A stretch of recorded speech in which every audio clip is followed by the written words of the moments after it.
Do I have a motion? So moved. Do I have a second? Second.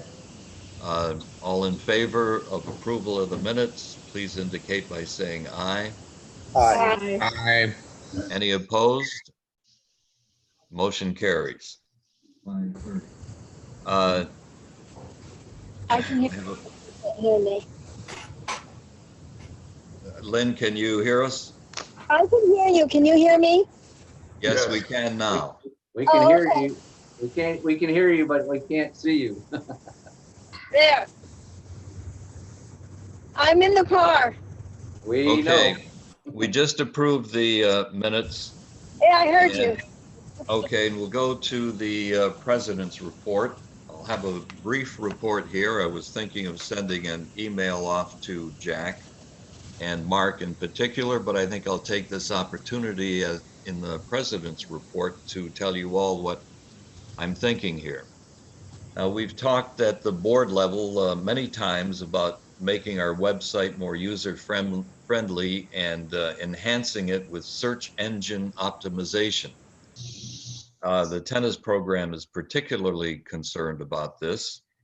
And I know the communication committee has been working diligently on this project for several months now. And they've had their own tribulations. They've lost some members. They've had new members come on board.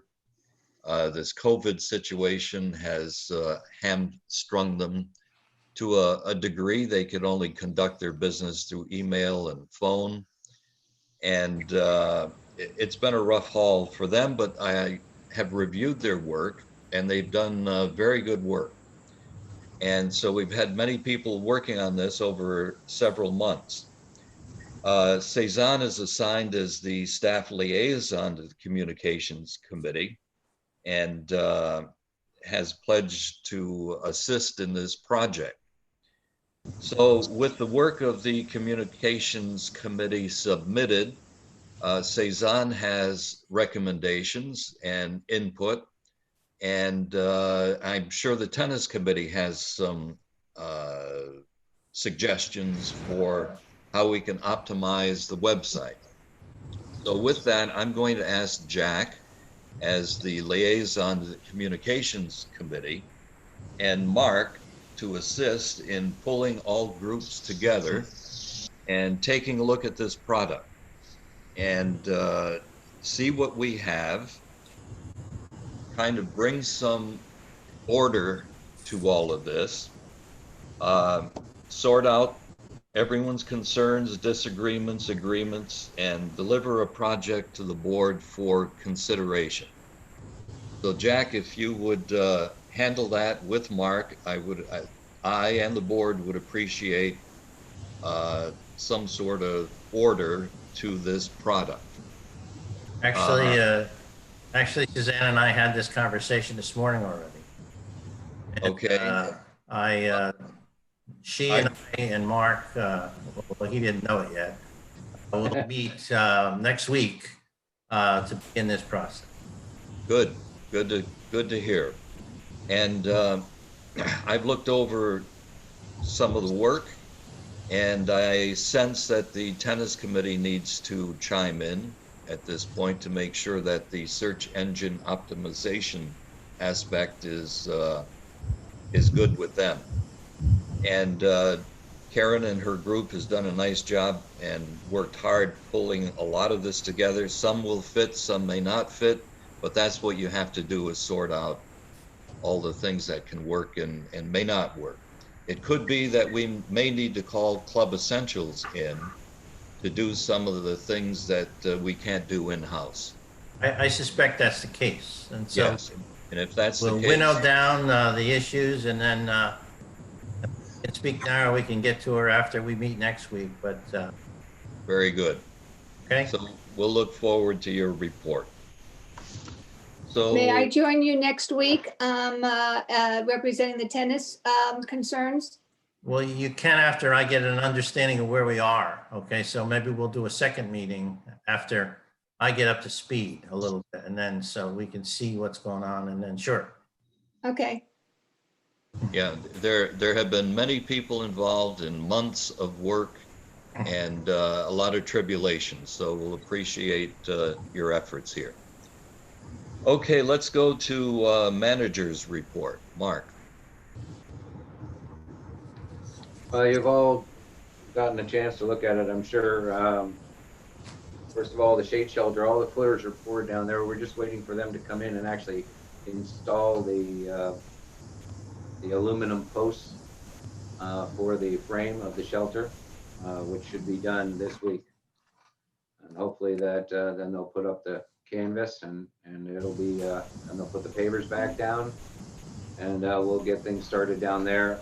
And Alan's got knowledge that he has to supply electric, et cetera, to it, so that we can have fans, et cetera, in there over time. This turned out to be a bigger project than I imagined at the onset. As far as, Well, all the complications and the detail and the infrastructure and everything else that goes into this, it's a big project. yeah, the footers all, there was 10 footers in the whole paver area. All the pavers had to be taken up. They had to hand dig all of the holes that were 2 foot by 3 foot by 2 foot in order to pour the footers. That's for county specifications for their wind guidelines. So a lot of manual labor in that. The pool lift is Wind back. is cool. Yeah, What? wind's a big issue down in Florida. Yep, that's it. The pool lift is in, the new pool lift is in. On that one there, we had to take out the old one. We had to cut the concrete into the pool deck, install the new base, and have that all put together, and install the new lift, which is working now. The road project, those of you that are here pretty much saw the roads, and I think they did an amazing job. The quality of the pavement is fantastic. So, Well, those of you who are there, what's your impression? I think the roads look very good. You all concur? Yeah, The softness of the asphalt is definitely a concern. Hopefully that will change, but I don't recall it being like this before. So we'll have to Maybe- keep monitoring that. Maybe it wasn't poured in the heat of the summer the last time we did it. Normally these projects are done in the fall. So. that's Well, correct. my understanding is that that's not unusual, and it takes a while for it to cure. So during that period of time, if you twist wheels or on a stationary vehicle, it'll have a tendency to move that. But I also understand that once you roll over that area, it will compact, and as it cures, will come together again. It is that specific to it when your daytime temperatures are, and the heat index like today is at 110. You know, that asphalt, it's going to take longer to cure than it did when we did these in October and November from last year in the condo areas. So they've warned us about that. Jeff has checked with it. We've really made sure that it's the correct stuff. We have no issues on the main drag. It's just at the corner where the trucks turn around. So we've asked them to kind of take it easy on us as well. Those big garbage trucks are not helpful for newly laid asphalt. Right. So I kind of talked a little bit about Brightview at the beginning before the meeting started, but just to bring you up to speed, Brightview got about a month behind in their trimming. Now, haven't gotten a lot of comment or questions or problems when it comes to the mowing and blowing and going. Haven't gotten a lot of real issues with that. We have more comments with and trimming, weed control, edging the beds, taking care of exotics, pulling them out when they go by, you know, attention to detail. We also get some a little bit about irrigation, but not as much as we used to. They have fixed several areas of concern within the community, main lines, and a lot of lateral lines as well. They continue to maintain that integrity. We do get complaints. I got a complaint from a homeowner the other day that they were very upset. Come to find out that the gentleman had both rotors and pop-ups at the same time going on in his yard, because that's what Leo's had installed. So what happens is his sprinklers go on, the rotors spray into the driveway and onto the roadway. He wanted that all changed out. Well, in order to change all that out and redo it, the system completely to have adequate coverage, there was a cost involved that he was upset about. So he went ahead and he fixed it on the fly for a lot less money. Still has the issues. So there's just an ongoing, educational process with this situation. I can tell you that the one thing about Brightview is if you call, especially here in the office, like this morning, chap called me about his neighbor across the street who didn't want her holly tree trimmed. I got on the phone with Juan. He was there on property. He went right over to that house and he's making sure that nothing gets done. They're very, very responsive when we call them and we talk to them. I meet with them probably 2 to 3 times a week. I know the landscaping committee has been working with them nonstop over this past few months. I can't say that they're fantastic. I can't say that they're the worst that I've ever seen. I just know they're kind of like, I try to tell people they're the same as having the bulk service contract with cable that we have. It is a inexpensive bulk contract that does not provide for individual landscaping needs, a gardening, a special gardener. They do one thing for everybody, and everybody that wants something special feels that they should have that in their contract, and that's just not the case. It's kind of like not having HBO or higher speed internet. You have to pay for that. And I think that that's what we really have to push out there is for these landscapers, that's what's going on for the cost of, 50 or 60 bucks a month plus for mulch and tree trimming, etc. That's a very good deal for a lot of homeowners that pay for landscaping, because on your own, just like me, I pay $200 a month for Comcast to have my high-speed internet and my availability of channels at home. And yet it's $59 for both here. So I think it's the same for landscaping. If I wanted that full landscaping in my house, it's about $150 a month for my small yard. So I think it's just the economies of scale, and people just have to understand that. But they are responsive. They do have the portal and seem to be taking care of as much as they can, as fast as they can. Palm tree trimming is probably going to start on the 31st of this month. We're asking for a schedule of which way they're going to go, either starting at the back gate or in Wildcat. Excuse me. I had trouble getting on. So I assume you were talking about Brightview? Yes. Okay. Was that just a general item? Because I don't know if there were people complaining or what. I was confused because always you send the Zoom about 10 minutes before. The title on that Friday email was not the Zoom. I printed it out. I didn't know it was there, so I was waiting for the Zoom thing. And then when I got it, I had trouble with my computer. So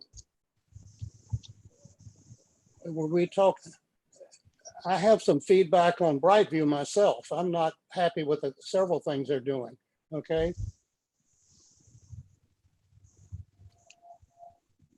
Is that what the subject was? Y'all were talking about Brightview? Yeah, you can go ahead. Mention your concerns. Okay, a couple of concerns. One is we've already talked about is clearly the trimming is very slow. But another one is kind of a detailed thing, but I notice it and it's quite dramatic. They quit edging between the lawns and the flower beds, or whatever you want to call them, okay? Used to, Leo always did that, and Brightview did it for a while. So now what's happening, the grass is growing into starting to grow into the, the beds and all. And I don't know if that was a conscious thing they did, but clearly, it's a change. And so I don't know Have you what's going on. contacted Brightview about this? I'm not talking about my yard. I'm talking about everywhere. Okay. No, I haven't typed Brightview because it's not a individual thing for me. It's a whole community while I'm bringing it up here at the board. And when I walk down through the common areas, it's not done. When I look at other people's yards, it's not done. It's down along the preserve, it's not done. They basically quit edging. They've edging along the sidewalks. They quit edging between the grass and any of the mulched areas, period. I'm surprised that no one else has noticed it. Maybe it's at least all in Sanctuary Point and the common areas down here. I haven't gone down into other areas and looked at it, but boy, it's clearly very distinctly quit being done. Yes, it's very noticeable. Has anyone else noticed it? Yes. Okay. And the point is, Leo used to do it. I'm at the point every week there's something new that we find out that's going to cost us, or Brandview not doing. I'm almost ready to see if we can go back to Leo. Well, but you've not made this known to anybody on the board except for now, right? So Well, it's been a communicated to Brightview or to Mark. How would anybody know this? Well, first of all, we have talked about the several things that have come up, okay?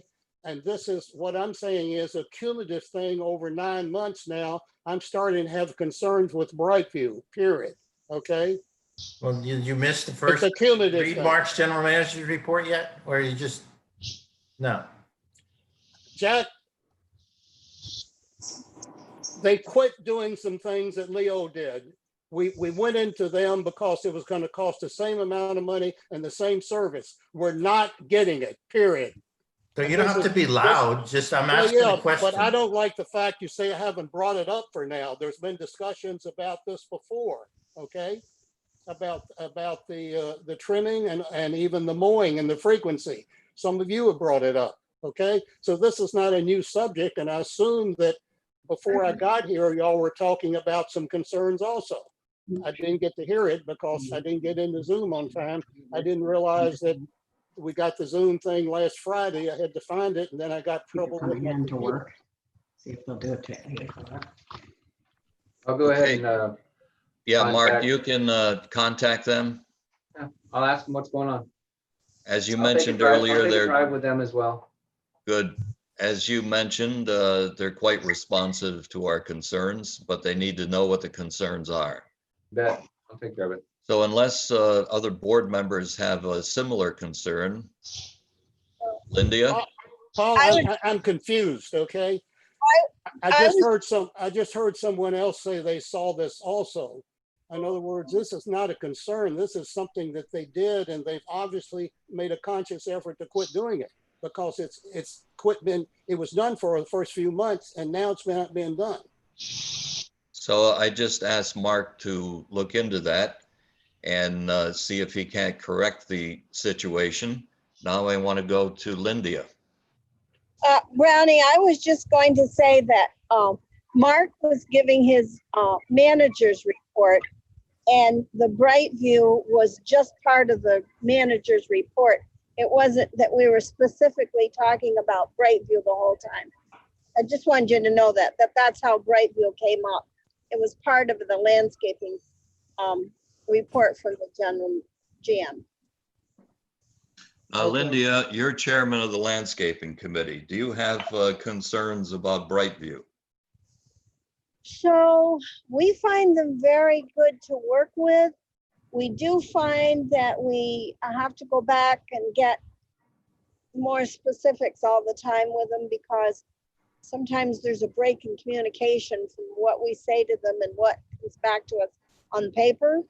But overall, they have been very good to work with, we think. I mean, we look forward to them that much. We've been doing the common areas and I guess if you see something different, like Brownie and Michael have noticed, now I never noticed that. So that would be good to bring to their attention for sure. And they do tend to try to fix things once you mention it to them. Okay, so Mark will handle it and we'll go to Lanny. My personal experience in those in my neighborhoods have not been as good as Mark's regarding the portal. There's been numerous occasions where people have requested something and have had to request it again 2 or 3 times in order to get attention. Sometimes they're great, especially when you want them to do something extra and it's going to bring in more money, they're right on it. But our experience has not been universally good about them responding. Sometimes they do and sometimes they don't. I'll ask all of you, how does their portal compare to Leo Jr.'s portal? It Leo didn't, Jr. Leo did not Jr. have a didn't portal. have one, so the portal is great. That's my point. One thing about the trimming and the edging that I did have several homeowners that were upset about the grass between, for instance, the edge of their home and let's just say it's the narrow strip between their homes. Leos tended to use the edger to keep on moving, and they found that their strip of grass was getting smaller and smaller and smaller. So it may be that in certain areas, Brightview is letting the grass grow back. I know that I was with Gail and Bill Cordes the other day in Willow Bend with Juan talking about the trimming, walking through their backyards, looking at some of the edging around their pool areas, for instance. And they said that they've seen an improvement in the grass in the backyard. They do have oak trees back there that are creating problems with the roots. Gail can't walk across the yard. But they were very happy that Juan immediately responded to them because I know that they were part of, part of the complaints that Okay, I don't want this to be washed away, okay? Very clear, there are long pieces of grass growing into the mulch areas, in the common areas, and in the homes in Sanctuary Point. If you want me, I'll walk through the rest of the areas, but I get the feeling we're defending Brightview here. This is something that clearly they quit doing very consciously. It has nothing to do with the grass being bad or not being good. It's the long things of grass are now growing into the mulch areas, period. And now the ones of you live in condo, maybe you don't notice it. You don't have that to worry about. The ones of you do have homes, I would welcome you to look and see if you are experiencing that and give Mark the feedback. I guess Michael said he saw it, but I'm a little concerned we're kind of washing this under the table or something. Well, I've asked Mark to look into this and correct it. What else should we do? Well, I get the feeling though that Mark was kind of defending them about the pools and all of that. That No. has nothing to do with what I'm talking about. No, I just they work with you when you specifically ask them for some help and some advice on certain things. They seem to be responsive. I will talk to them about this exact same thing. Maybe they just need to go through an edge. Maybe they need to take a little more time in the weed trimming and make sure that they take care of those types of issues. I think that they can be responsive for that. That's Well, what let they me- do. Michael, did you have a comment? I just already have given my comment to Mark earlier today about trimming because I thought they did a very poor job and the cleanup was terrible. You know, they left all of the trimmings just on the ground everywhere. Yeah, that was And another. I point. agree with Brownie. I mean, the grass is creeping right into all the beds everywhere. Have they come back and This has been going is on the for about a stuff still on the month. ground, Michael? Have they Yes. come back around? I haven't, I just put that note into the portal, so I don't know. I haven't this morning. Because I just got something from Juan this morning that says that he's gonna stop by today to make sure in your area exactly what's going on, to find out whether or not they're cleaned up. I know that they're going at high speed to get the trimming done. They may be coming back to make sure that everything gets cleaned up. This is a different crew. They brought in 4 crews from other properties on Friday and Saturday to get caught up because they are that month behind. So I think that they're interested in moving through the properties at high speed. I will make sure though that they go back and clean up. We did have some people who were upset about the trimming in like at 1069 Silver Strand, the Heinies, and but Juan went right out to their house and talked to them about their issues. That seems to be their modus operandi, but I'll follow up on all of that and make sure that they do what they're supposed to do. Yeah, they need to really come back and clean up. Yep. Okay, can we move along? Let's go to Summit, Mark. Summit Broadband, I've just seen their guys in the red shirts here on property quite a bit. They've been working. I was behind, you know where Charmin Shostak lives. So her Right. neighbor if you're looking at her house, her neighbor to the left about 2, they were new homeowners. They decided they wanted to trim out some of their trees themselves. They took all the trimmings, large tree branches, and threw it over the fence right on top of the Brightview box on the node, or the Summit box.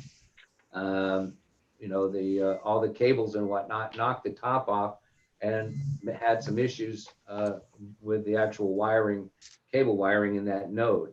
So we were working together to clear off that debris, and we know that there was some issues with some of the connectivity, and I think CHAP was a part of that, having intermittent issues there. I know they were having intermittent issues down by Willow Bend and Deer Creek. They seem to be, from our standpoint, once again, when we contact Broderick Caldwell, who's our CSR, they seem to be responsive in looking at making sure that things get taken care of. I know that Jack, for instance, had an issue with his stuff because he had old Lightstream equipment that had not been replaced or upgraded by Summit. I think he's gotten that resolved at this point in time. We look forward to probably in some answers to the cable contract questions over this next 5 to 6 months. I know that Eric Frankel has been in touch with several providers to talk to them about what they can do for us, not only Summit, but Hotwire. I think he's talked to Xfinity, and he's also talked to a couple of new companies that are in town. Hotwire seems to be the new go-to guys that have a lot of communities and they seem to be getting fairly good reviews. So that's just something that's got to be coming down the pipe. You know, if we can get the people to call in and take care of stuff. I just know that I've heard that they're still getting intermittent outages, pixelization on the screens, fast and slow speeds on internet.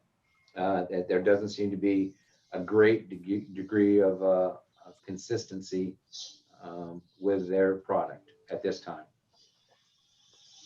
Do we have a report from Eric? I do not have a report from Eric. All I have from Eric is that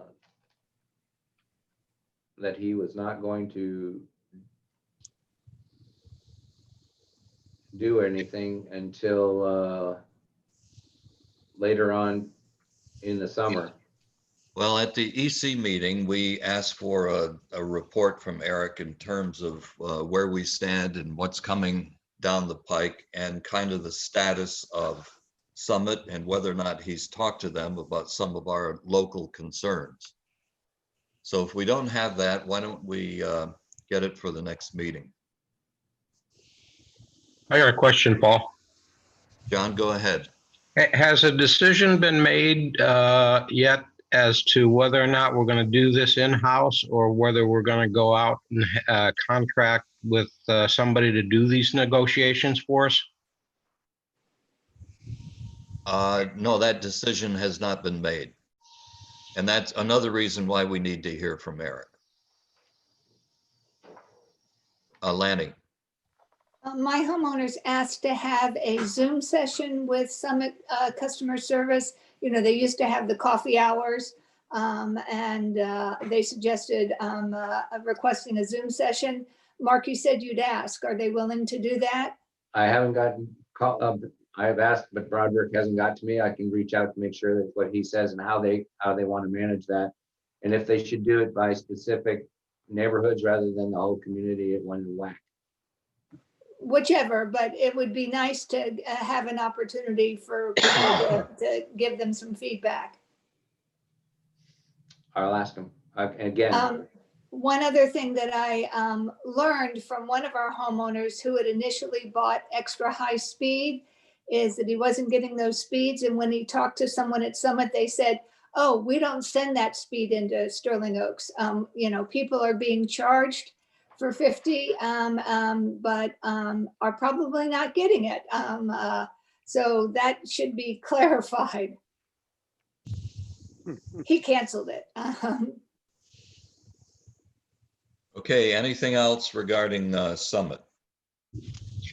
One point to make, since I assume you all know, if you tell people 90% of the time, all you have to do is unplug the power, plug it back in, and it'll kind of come back up. I don't know if y'all learned that or not, okay?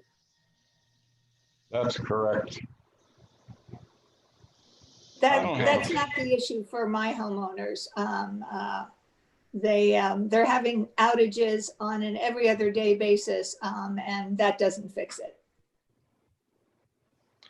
Okay, and Mark, again, let's get Eric involved and see what he can do, he and the committee can do for us. okay. All right. Okay, car theft, Mark. All right, so I got a phone call from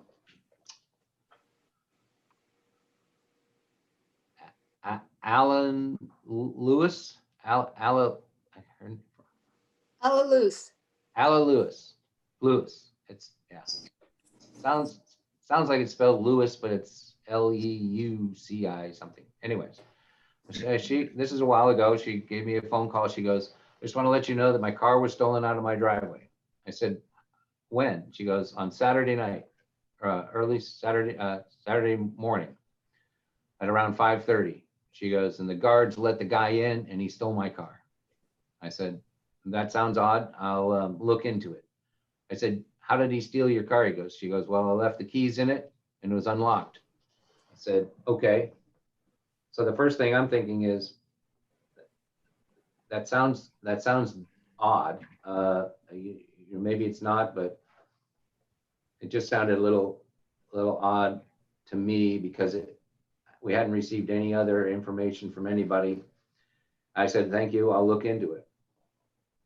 I got a phone call then on Monday from another Willow Bend resident who said, are you going to alert the entire community that there was a car theft and that we should all be looking and making sure that we're safe? And I said, I don't have enough information. The only thing I have right now is the anecdotal remark that the car was stolen from an individual.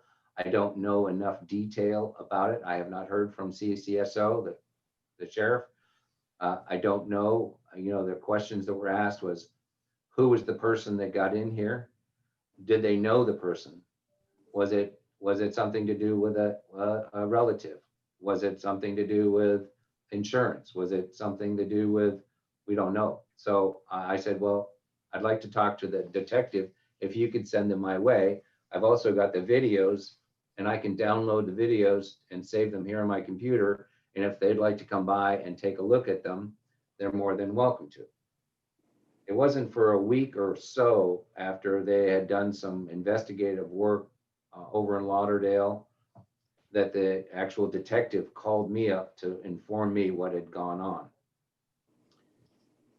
That's how we knew exactly what was going on. And that's when we put out the notice to everybody in the community to just make sure that they kind of keep their doors locked and to make sure that they're, doing their neighborhood watch. And if they see something, say something. We found out that these thieves drove in here at an opportune moment at the guard changing time. We don't know why the guard left the gate open, except for that he probably was using the restroom. The other guard that was taking his place that day was on property and was here, but down at Wildcat unlocking the Wildcat pool.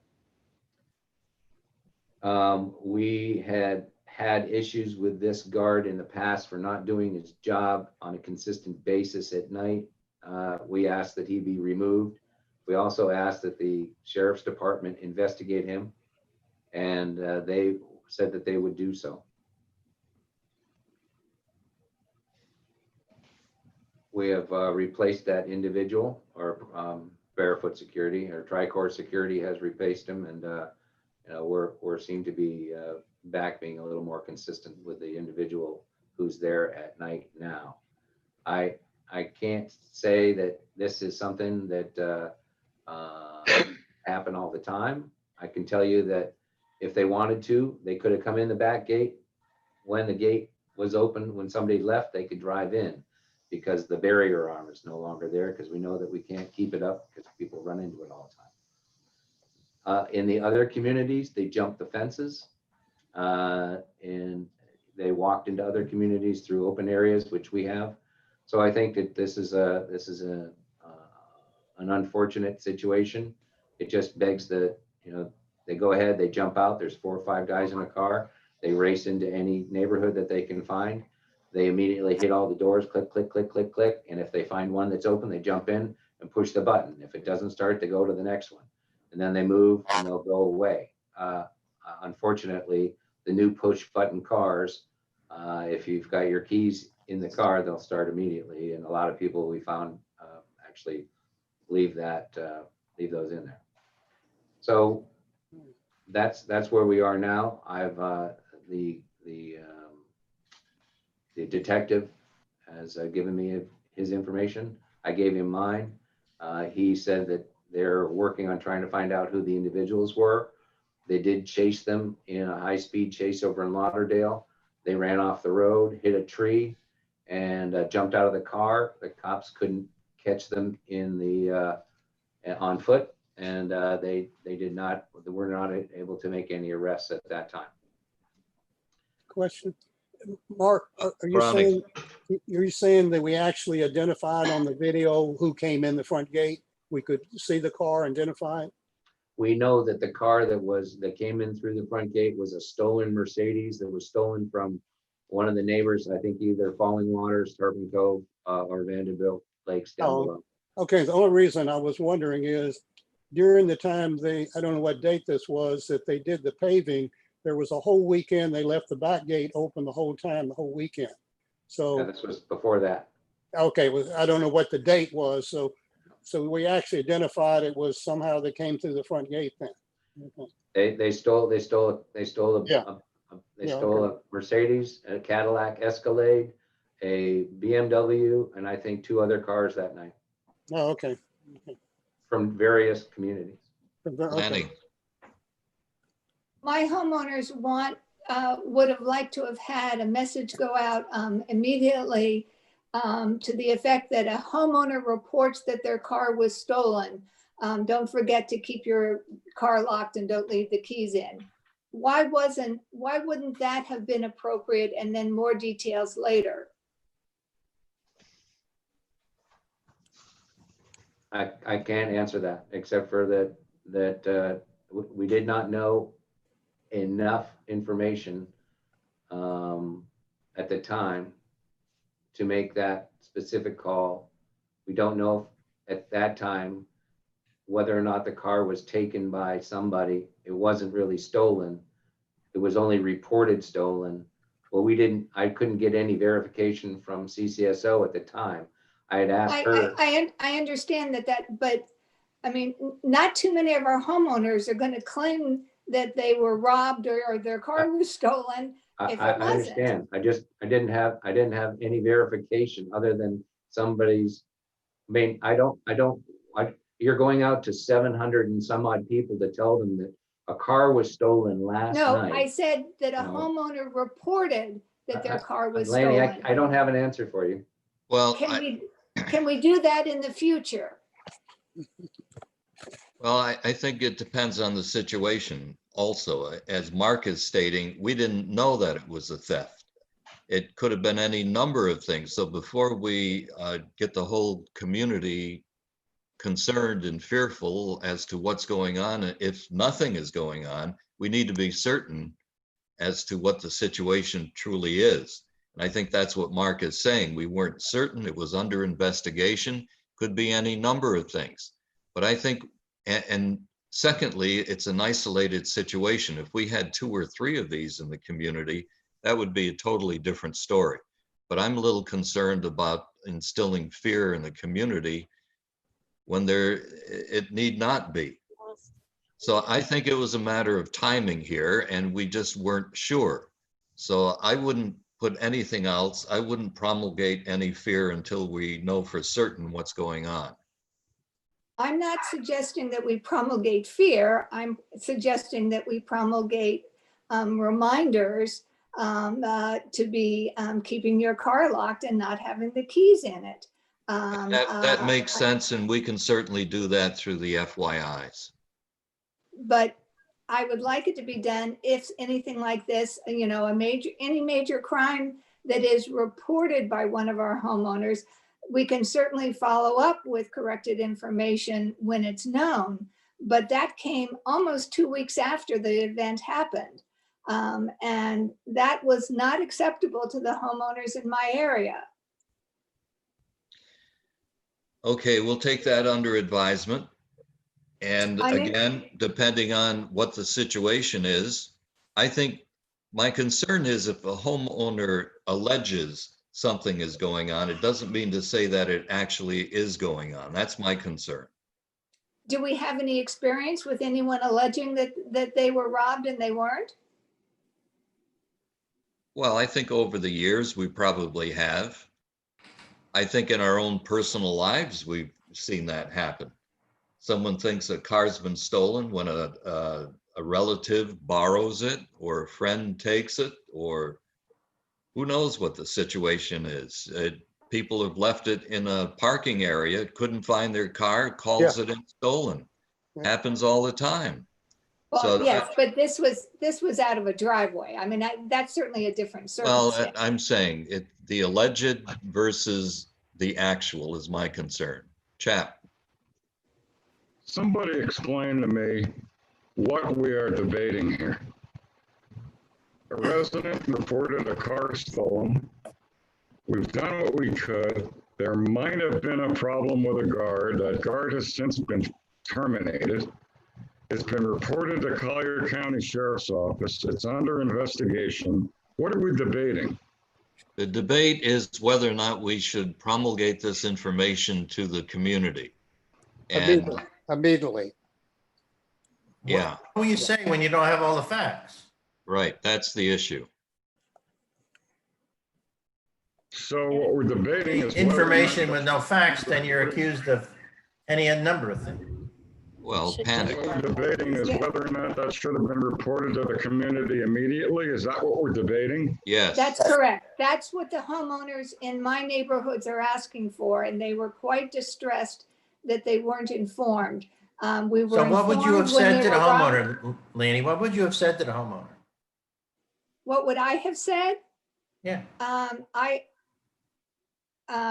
I said that I would, bring it to the board. No. But, What would you have said if you were in Mark's position and this happened? I would have said, thank you. I will indicate, I will send a message out to the homeowners that you have reported that your car was stolen, and I will remind people to keep their cars locked and not leave the keys in. Well, I didn't don't Mark think that send a will- notice to the community when he had the facts? He had the fact that the homeowner reported that her car was stolen from her driveway at 5:30 in the morning. That's enough to report, I think, and most of my, well, no, I should, many How of do you my, know that's enough to report it? You don't know everything about it. I don't think, you know, when we had robberies, we didn't know all the details and we reported, you know, them. So I don't see what the difference is. I don't know Okay, why. I think we understand what the concern is. I think we can take this under advisement. And I think administration knows what to do in the future, so we can talk about this forever. But I think the concepts are presented. We all understand them, so I think we can move along. But we don't have agreement about doing things different in the future, correct? I thought I just said that. I think we can take this under advisement, and it depends on the situation. So we just can't blanketly alert the community every time there's an allegation going on.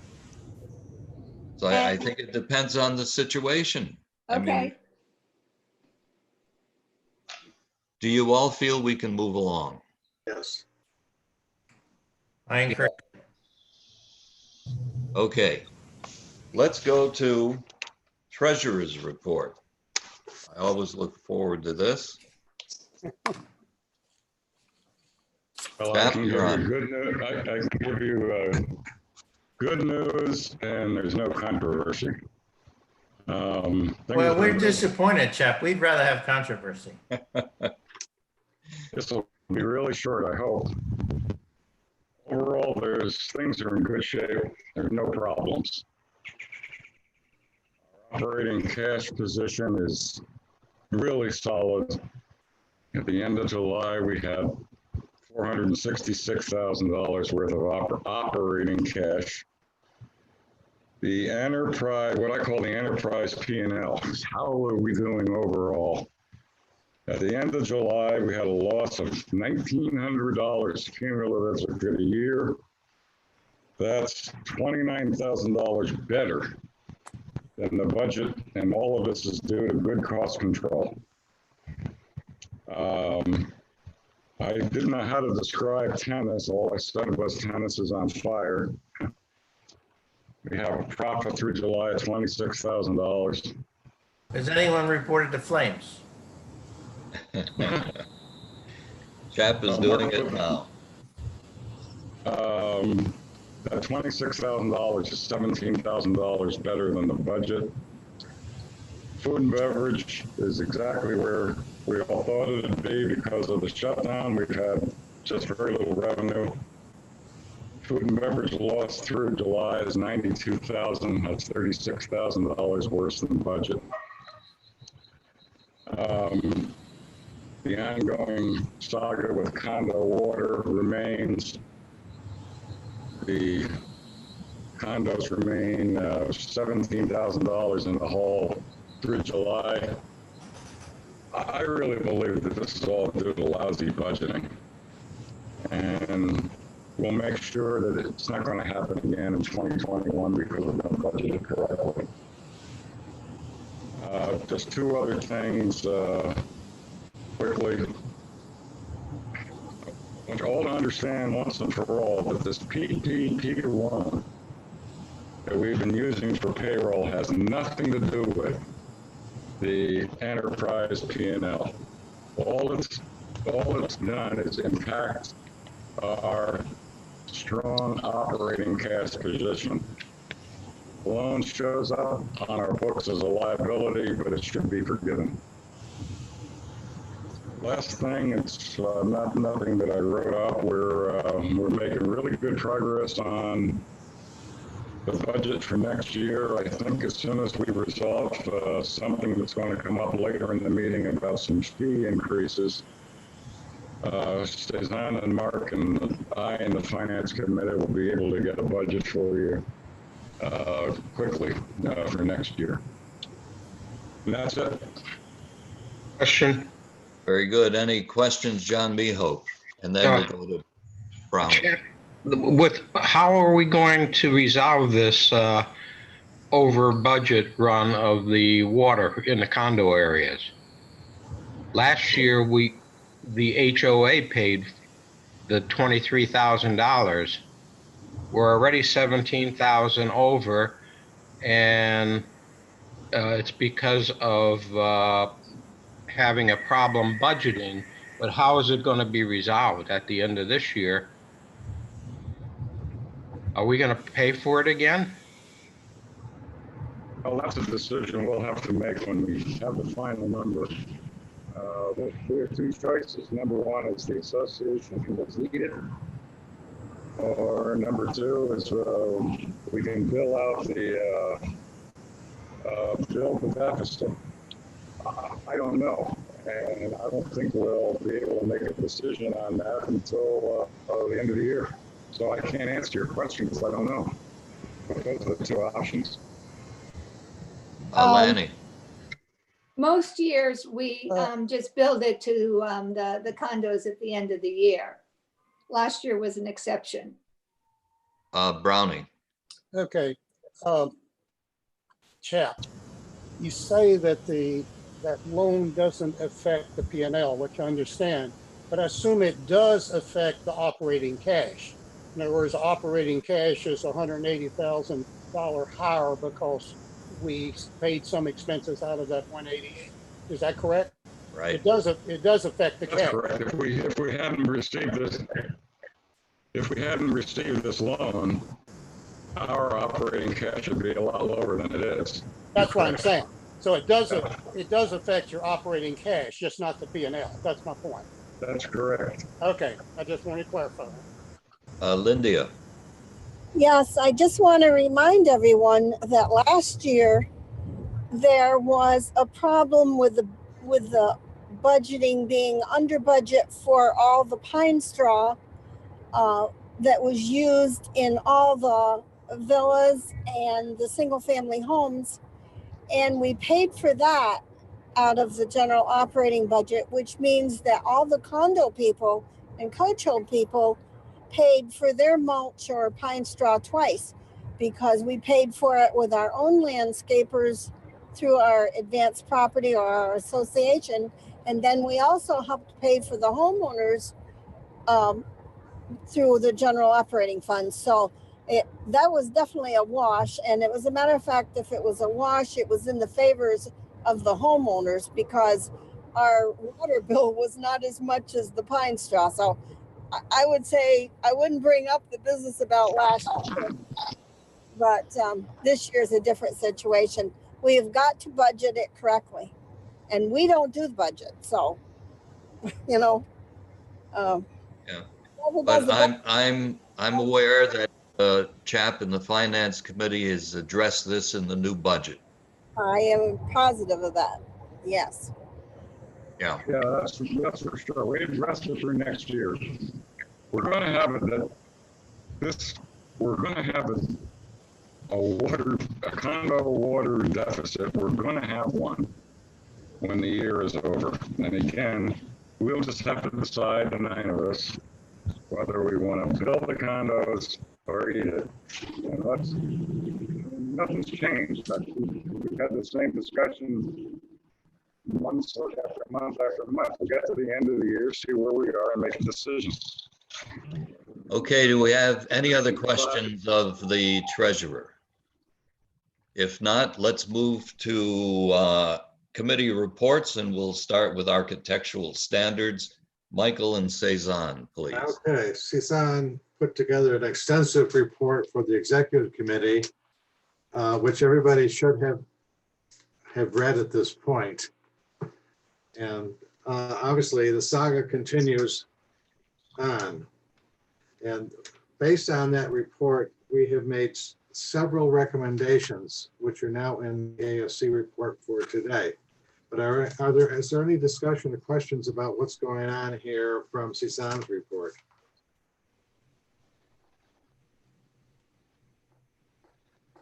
Okay. Then let's go ahead and work with the recommendations. The first one being that we want to make 4 different motions. Okay. First one being a motion to recommend that the outstanding roofs need to be cleaned upon completion of the umpire review for the roof claims.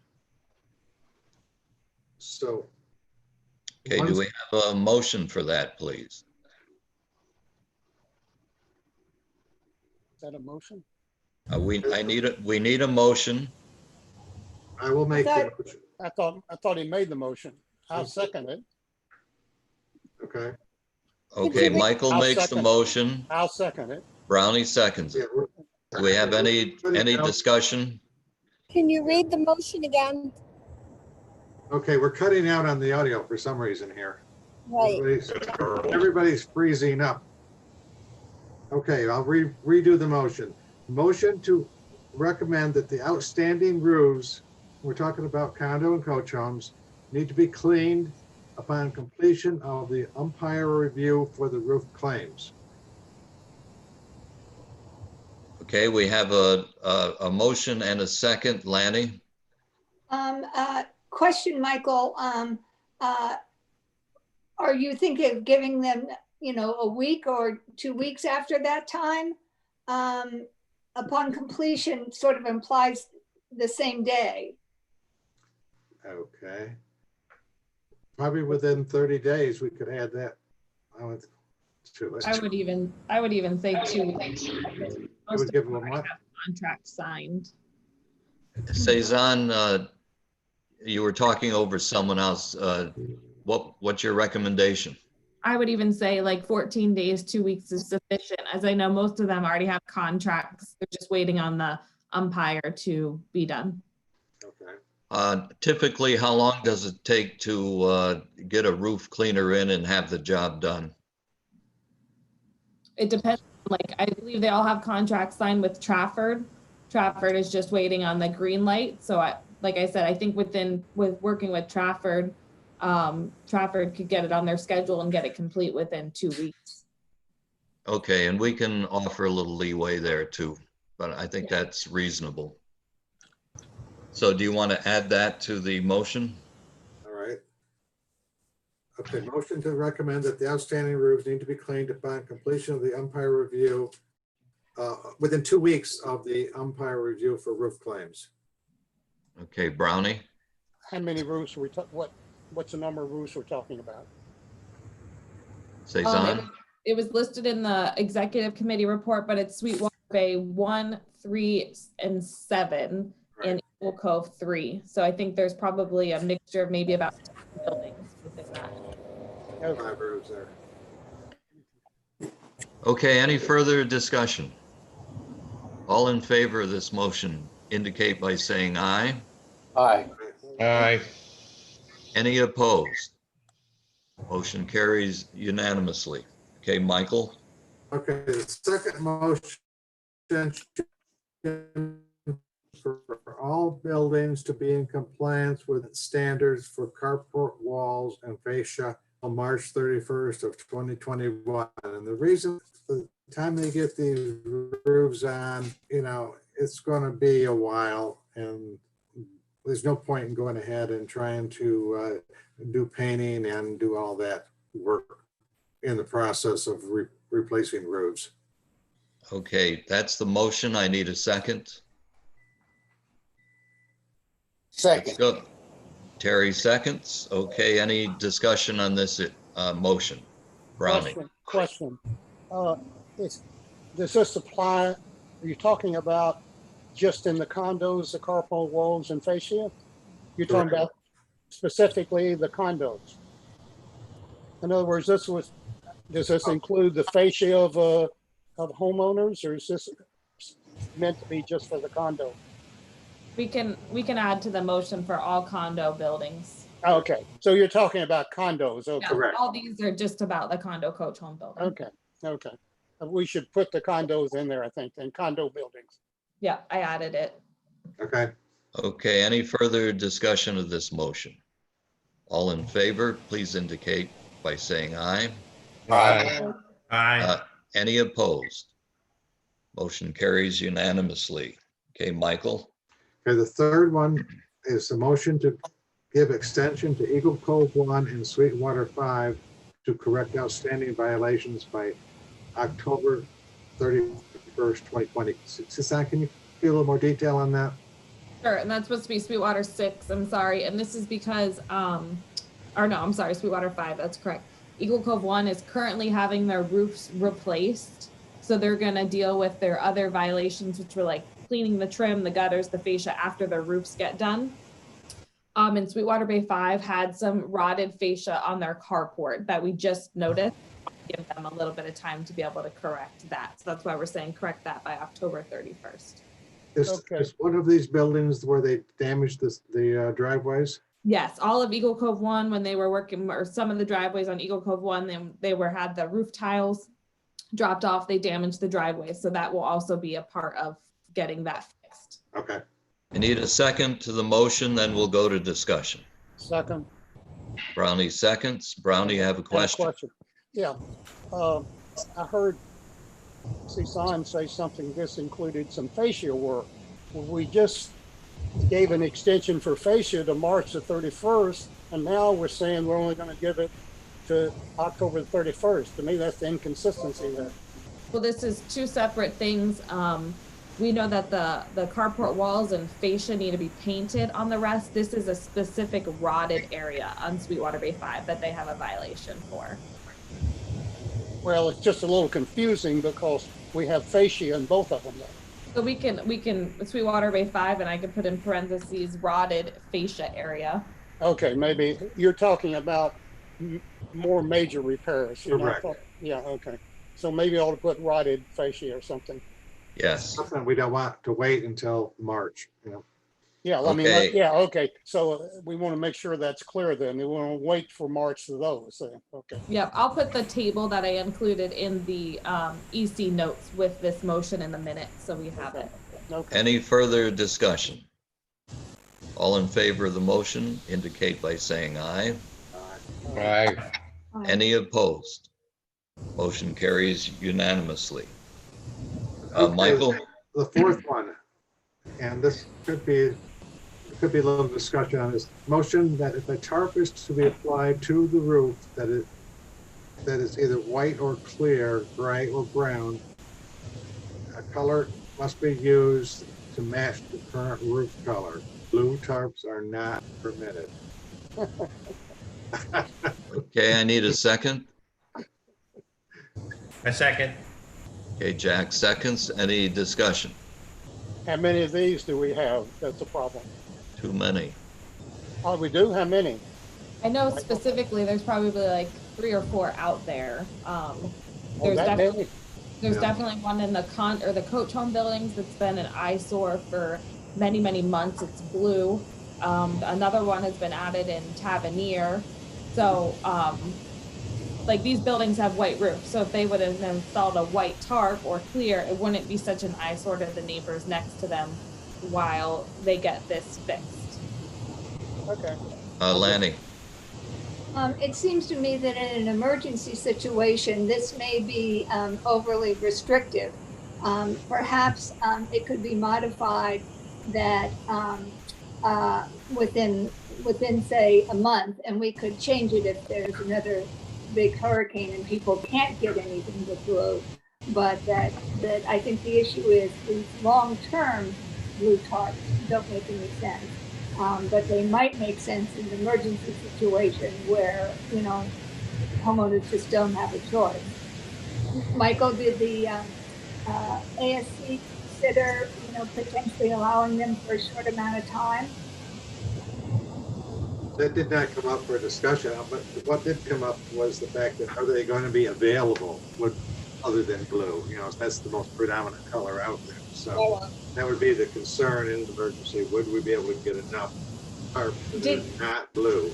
You know, Did you find out that they are readily available? I don't know that. We know that they are available now, Okay. but that's Would you rather go back to the committee to ask their opinion about 30 days or some time frame that they could be allowed and then needed to be replaced with something that matches better? How about 2 weeks? In a hurricane, 2 weeks isn't much time.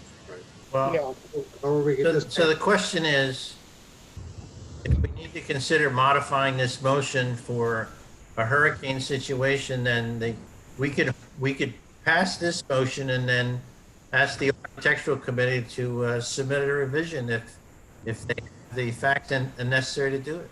I mean, anytime there's a condition where you can't get something, that's an emergency. I don't see holding this motion off to clarify it, but that's just my opinion. Mark, Well, I think that, the one thing is, yes, if a tree falls on somebody's roof in a hurricane and puts a hole in it, they need something on there immediately. They're gonna grab whatever they can find. What we see in some of these other areas is that a couple of months out, 2 or 3 months out from the hurricane, after some rain, they see that there's some leaks, so they put a tarp over it. I think those are two different scenarios. I think that that one's the emergency, it doesn't matter what it is. The next one should be this motion, so that we don't have to stare at what we've been looking at here over the past year on the condos and also on the homes themselves. So maybe the ASC can modify this to say, in the case of an emergency, whatever means necessary, however, within 2 weeks or a month, that the appropriate tarp can be applied. maybe we could say they can apply a tarp in case of an emergency and submit a plan to the ASC for replacement. Within a time frame. Well, how about we say blue tarps are not permitted to be installed except in emergency conditions with the consent of the ASC. Well, you probably wouldn't be getting ASC permit on a weekend when the hurricane is just come through. So, you might want to just give a time frame and not say permission, and only left on for no more than 30 days or something like that, or 2 weeks. Yeah, I agree. I agree with Mike. I mean, emergency or not, what we want is blue tarps on the roof for no longer than 30 days. That's what we want. Right. So why can't we just We can make a edit this. motion to do that? That's what we want. We could just add to this motion, blue tarps are not permitted for longer than 30 days. Exactly. That's it. It doesn't make any Okay, difference. all right, Lindia? I think somewhere in the rules or somewhere in the regulations, it should say, other than emergencies, when tarps are being used, they should match the color of the roof. That's what it says now, I think, with the modification we just made. Yeah, Does it? we'll just say blue tarps are not permitted except in emergencies. But I mean, and a brown tarp on a white roof would look just as bad. Well, we said to the color to be used to best match the current roof color. Yes, that's good. Look, anytime you're putting a tarp on a roof, it's an emergency. Well, you would think, but has been a tarp on the condo roof for 10 months. Oh, Okay. yeah. So the new rule says, go ahead and put your blue tarp on there, but you can't have it on there for any more than 30 days. Yeah, let's go with that. Why don't we say blue tarps are discouraged and are not allowed for more than 30 days? Yeah, there you go. Okay. Oh, brown. And a replacement tarp should match the color of the roof Correct. Well, the best you can, as best you can. something, the best available or something. Right, like a translucent tarp would be great. A white one on a white roof would make sense. So do we have it, Cezanne? Yeah, the way I have it typed up is if a tarp is to be applied to the roof, that is, if a tarp is to be applied to the roof, that it's either white, clear, gray, or brown, the color to be used best match the current roof. Blue tarps are discouraged and not permitted for longer than 30 days. Perfect. Good. Okay. Any further discussion? Well, I have trouble specifying any colors. We have more roofs that are red than anything. We don't even have that in there. So to me, we just should say whatever's as good a match as we can, because actually, if you go look around, there's more red than anything. Right. Well, I think that's what Cezanne said.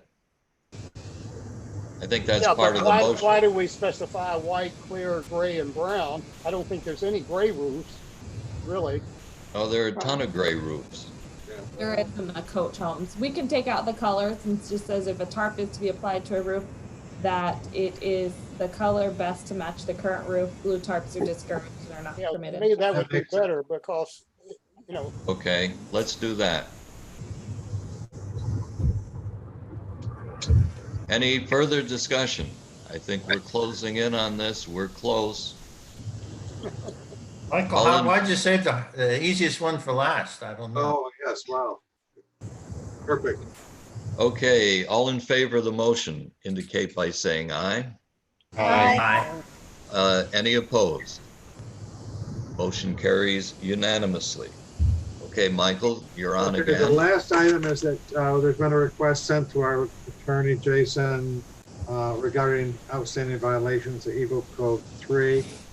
That first of all, that the outstanding violations be, he will be sending them a letter, the outstanding violations be corrected, the roof violations be corrected, and that the blue tarp on building 1182 must be white or clear. And that's the end of my report. Okay, we don't need a motion on this. No. This is just a report. Right. Okay, Lanny? Just a question, what was the time frame to replace the tarp?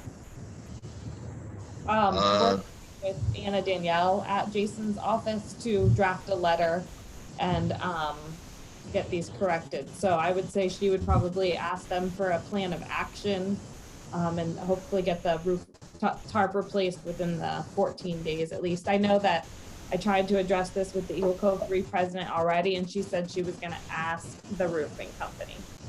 Okay, That was- So they know that it's coming.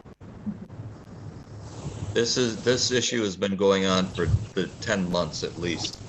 And there's been some concern about leadership in Eagle Cove 3. They've gone for a period of time without a president and officers. They were threatened to go into receivership if they couldn't find a president and a board to represent them. They've had a change in their management company. It seems that no one was in control of what was taking place. When we asked them recently, they finally did get a president. I don't know about other officers, but the reaction has been, we don't have any money. This is, we're in negotiations with the insurance company. Don't interfere and mess up our claim. And we don't have any money, so just leave us alone. So we've had much difficulty getting a plan from them and some cooperation in terms of what's happening and where we're going, and just simple communication back and forth between them and the homeowners association. And then just recently they lost their manager for their management company, and they have a new person. So it's like starting all over again. So, and I go back to 10 months ago when we had this issue and nothing is happening. So we just have to force them to the table so we can talk. Chat. I gotta get this off my chest, and I'm picking on Lindia, I guess. Okay. This, you're in this- trouble, chap. this, and I don't know what to do about it. You'll get the drift when I finish. This board, and particularly Mike and the ASC, we spend more time trying to deal with the condos, roofs and fascia and paint and this, that, and the other thing. And we never get anywhere.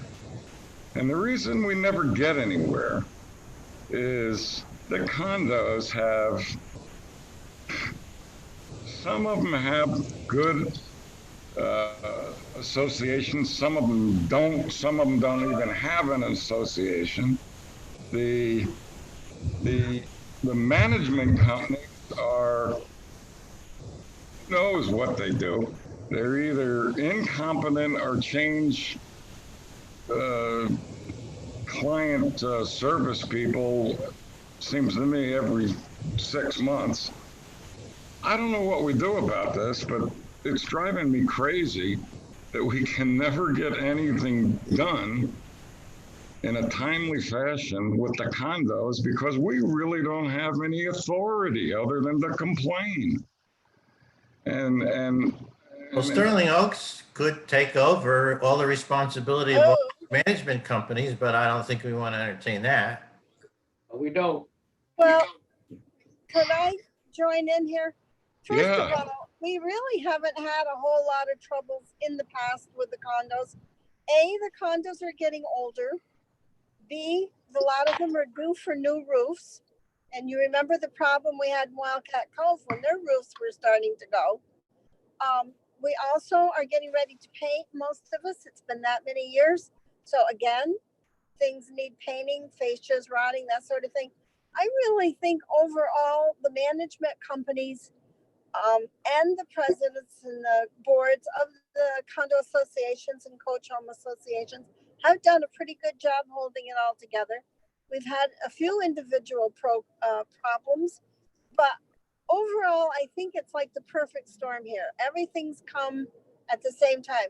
A hurricane damage, everybody's getting new roofs, and the painting, and it's been a lot. And we have had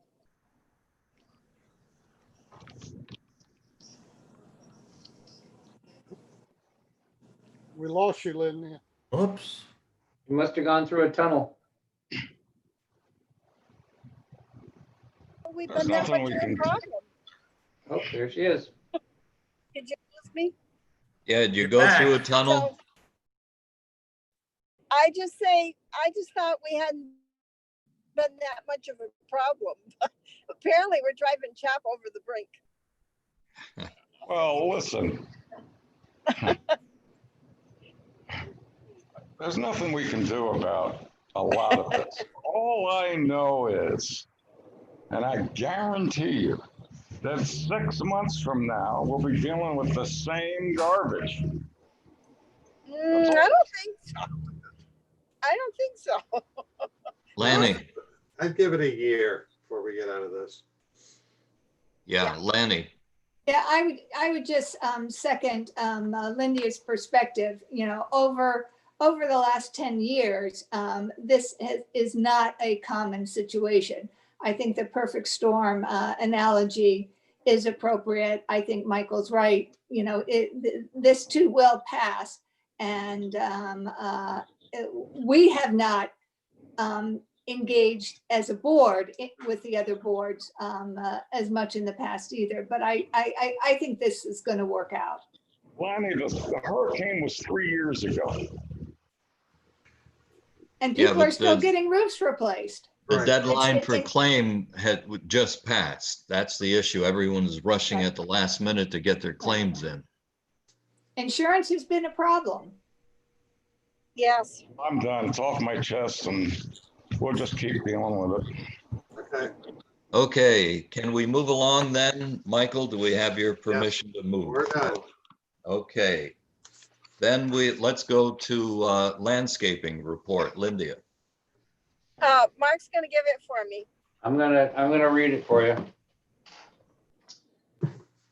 All right, phase 1 of the 2020 landscaping has been completed. New landscaping has been mostly installed of this writing. We're still waiting on a couple of areas that need to be finished up. And the committee's completed phase 2 and the estimates, the requiring approval are below. So these 1, 2, 3, 4, and 5 are up for approval at this time. As Lindia said, we've been involved with these Brightview individuals. And when we have a meeting, we not only meet with the on-site supervisor, we meet with the regional director. We usually meet with the head of irrigation for the entire Southwest Florida area. And a lot of times it has to do with trees. We bring the tree guy in. We also have George, who is the enhancement supervisor, that oversees plantings and dictates exactly where they go per his plan. So it is a team effort. And as Lindia said, you know, they've gone back and forth. They've been very responsive to the landscaping committee's needs. Lindia and Linda and Mark Salazzo have been diligent in their efforts to make sure that the plants that they are picking are colorful and also will survive in the areas that they are planted. There's a lot of back and forth discussion about what those plants should be. And this is how these following proposals have come to be. So Lynn, you want to make a motion on these 5? Yes, before I do, I'd just like to mention that if you want to see one project that's finished, you could go to the Wildcat Pool. I think that looks really nice. That's all been done. Deer Creek is just in the process of getting a really nice new entrance. And we're going to be working on the condo line along 41 and tearing out all that old shrubbery there. It's really bad shape. And we're going to be putting in a nice It's a copper leaf, and that's number 5 on this all proposal. on there with a good irrigator constantly. Yes. Okay, So, I need a motion. I make a motion that we approve, and I don't have them in front of me, the 5 items on the landscaping report. For a total cost of $15,143.38. Correct. Okay, I need a second. Second. Okay, Chap seconds. Any discussion? Chap? Simple. Let's just make sure that we're not billed for this, Mark. It comes out of the $25,000, okay? Yes. Okay. Second, You're referring to the Brightview coupon. Yes. yeah. Okay, Second thing is, and this is just a little tip, on the budget you see, you're going to see very shortly for next year. I think, Cezanne, tell me if I'm wrong, we allocated what, 50,000? Yeah, Yes. 50,000 for landscaping. Great. That'll be good. We have a lot of areas that need to work. good. Now, one comment, Lynn, I presume these 5 items reflect our work with the strategic plan. Oh, yeah, so does the budget for next year. Absolutely. Okay, Brownie, did you have a question? Yeah, Chap, Yep. you add these up, they're about 25, so this will use up all of the landscape budget for this year, correct? Well, whatever it is, I thought it was It's about 15. 25, it's within $1,000. So Well, this will use, if that's what it is, that's what it is. I'm How's just it 25? clarifying. We have 25 in the budget. Just want to make the point is this should use it all up. It We will. have No. 25. Are you saying the math is wrong, Brownie, on the 5 recommendations? The 5 will add up to about 25,000 almost. We have Well, 25. Well, I'm slow on We- my math, but I don't get that. No. I get It's the math is 15,143. How do you get 25? Oh, okay. I'm totaling, I thought the 15,000 was just for the condo, the bottom, where it says total cost.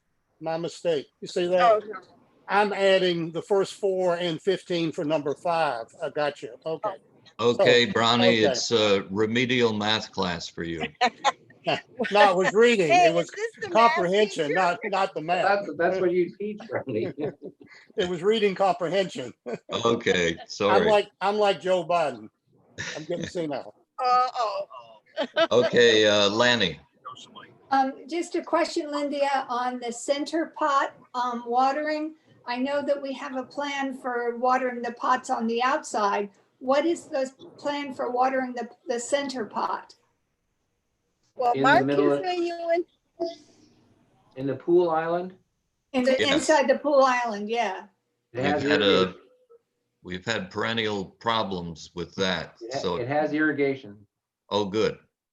And how often will that be watered? They can set up that timer for as many times as they want, I think. Okay, so who will monitor that it's getting sufficient irrigation? That's probably a question for Lindia. We'll talk to Juan and make sure that he's down here. He's on property every day. You know, I would Okay. say that once they get started, we should probably take a good hard look at them.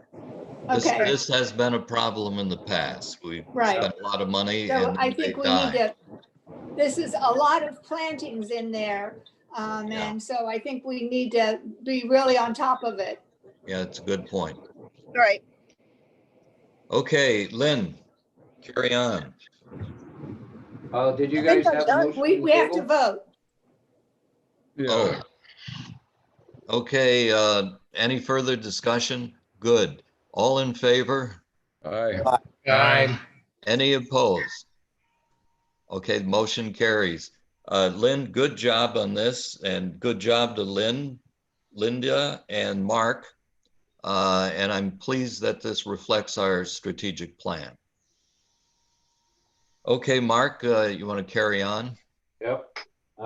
So on August 18th, the committee met with representatives from Brightview, William Shell, who is the regional supervisor, Juan Gandas, Juan is the on-site supervisor, and Chris Rodriguez, who is the irrigation supervisor, to review some old and new items, trimming, as we talked about earlier.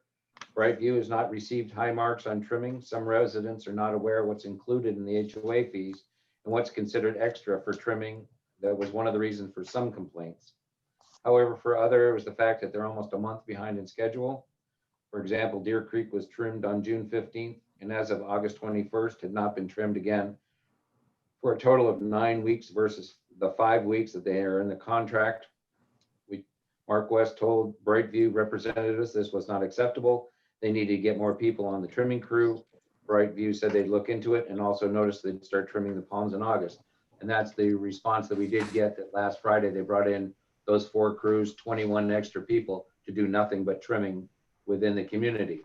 However, as we hear from Michael, they might have had a little too much chainsaw and coffee and gone too fast. I did receive an email just now from Juan, who said that he would go back to the Manatee and Tavernier area and make sure that the trimming, all the cleanup had been done and will be done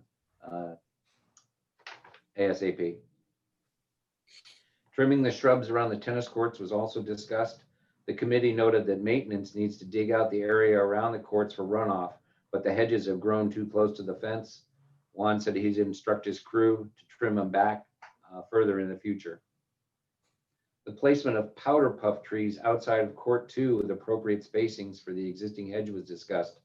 The committee wanted 3 trees instead of 4 and pointed out the location they should be planted.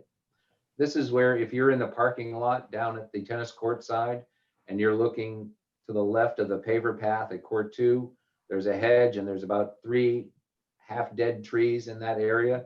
One of the reasons for that is that there is no irrigation in that area that was ever put in other than intermittent. So it was basically a retention area, and it works well in the summer when we get rain. Other than that, it really doesn't have the irrigation necessary to manage coverage in that whole area. What are those shrubs? We They're have not ficus, are they?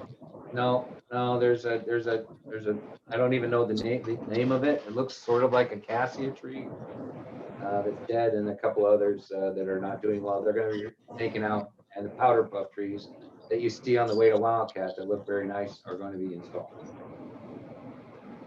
The clubhouse parking lot on the tennis court side, there's 4 islands that need help. The heavy root problem with 3 trees is interfering with irrigation systems and raising the blacktop in the parking lot, and a potential trip hazard for residents, which is true as if you do walk in that little area where those little landscaping areas are in the parking lot where the trees are.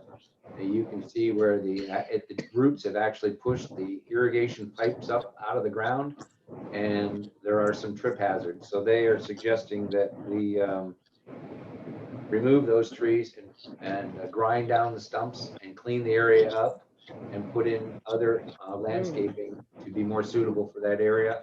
And it'll reduce the trip hazards. Do they have to be hardwoods? Well, it doesn't have to be hardwoods because we've got 4,000 hardwoods in the area, and we've got surrounding hardwoods. We can put in adnidia palms or foxtails so that they match the same ones that are in the east side parking lot down by the pool. Yeah, foxtails would be good. If necessary. So, and that's why it says the committee agreed that the 3 trees would have to be removed. They'd be replaced with palm trees so that the root system wouldn't interfere with the surrounding area. This is included in the estimate of the recommendation for the small swaths of grass that are difficult to maintain due to the small size, and something to replace the hedge under the trees that's not doing well due to the heavy shade. They'll work on a design and get back with us. Condo fence line inside abutting 41. The discussion of suitable shrubs to replace the ones on the condo side took place. We looked at this area, and several of the condominium individuals over time, along with John, who's down there at the corner, have complained. Kimberly Graham, several residents as well down in that neck of the woods have all complained about the quality and the look and feel of those fence line area. So today's approval of that installation will make a vast difference in the look and feel of that condo area. It should be well received. Pots in the pool decks. Yeah, we're going to have to watch that. Because of you're right, Lanny, the irrigation. 2 is that you have the pool water there, and it's difficult sometimes for those plants to survive correctly. So we are going to be watching that. Currently, there's one dead in the pool right now. The middle pot, the palm tree is dead, and it'll have to be taken out. There's 11 pots, I think, on the pool deck as it sits, and we're going to probably get those filled up once we move into the fall. A lot of those have irrigation supplied to them. We also will have our staff go ahead and water them during the days that we're not open, and then the people that are on F&B that are working the pool during those F&Bs, we're going to supply them with a watering can, and they're going to be able to water those flowers so that we can keep them without wilting, which is a daily occurrence. Yes, Jeff? It sounds to me as if we have a particular problem with the plants in and around the pool area. And the problem is lack of irrigation / I would suspect even they get splashed with highly chlorinated water. And We have salt water. That's the other problem. Why don't we quit fighting that and replace those areas with artificial flowers? Talk to the landscaping committee. Jeff, Yeah. whatever you're drinking, change the formula. Oh, I'm okay. drinking. I don't think Chap's drinking at the moment, Linda. It's apparent to me that Lindia doesn't like that idea. The problem that exists is that you're asking a landscape company that is akin to a bulk service provider to provide manicured garden care to specific things. And that's where it's very difficult when you have flower pots and you're trying to maintain those in a commercial environment, and you have the sprinkler system that we do that is also timed in for other areas around the area. It makes it difficult to maintain the integrity of some of those, if you want to call it fancy arrangements. So we've, at the request of the landscaping committee, said that the staff will do whatever they can to assist in this endeavor to make sure that during the season that everything looks nice. Once the summertime heat and everybody goes away, we may not have the pots as pretty as we do during season when the weather's better and then we have the staffing. Well, fine. I mean, does anybody warm up to the idea of quit fighting this? And put in something that doesn't need all this extraordinary maintenance? I think we've got it covered now with the staff helping with the watering. The outside pots, the majority of the pots are not near the pool at all, so they don't get any salt water. And the ones in the pool are going to be handled by Brightview. So I think we're okay, and we just didn't plant any flowers all summer. It was too hot, and if you would have had artificial ones, they would have melted. So What did you say? You heard me. No, I'm afraid I didn't. I can't see you. I can barely hear you. I know. All right. My phone has gone bonkers, and I'm on low battery. So All right, I give up. All right, Chap gives up. Let's go to Lanny. I think we need to give one more try with proper watering. I think our biggest problem in the past is we didn't have a watering plan. We now have a plan. We'll give it one more try. After that, yes. I will certainly support not having nearly as many plants, but Okay, not Right. artificial. okay. Are we wrapped up with landscaping? Pretty close here, a couple last minute items. The stumps, I contacted a tree stump removal individual. His name is Fernando, just FYI. He did some work for Mark Salazzo in Deer Creek. I got a quote for $100 a stump from Brightview.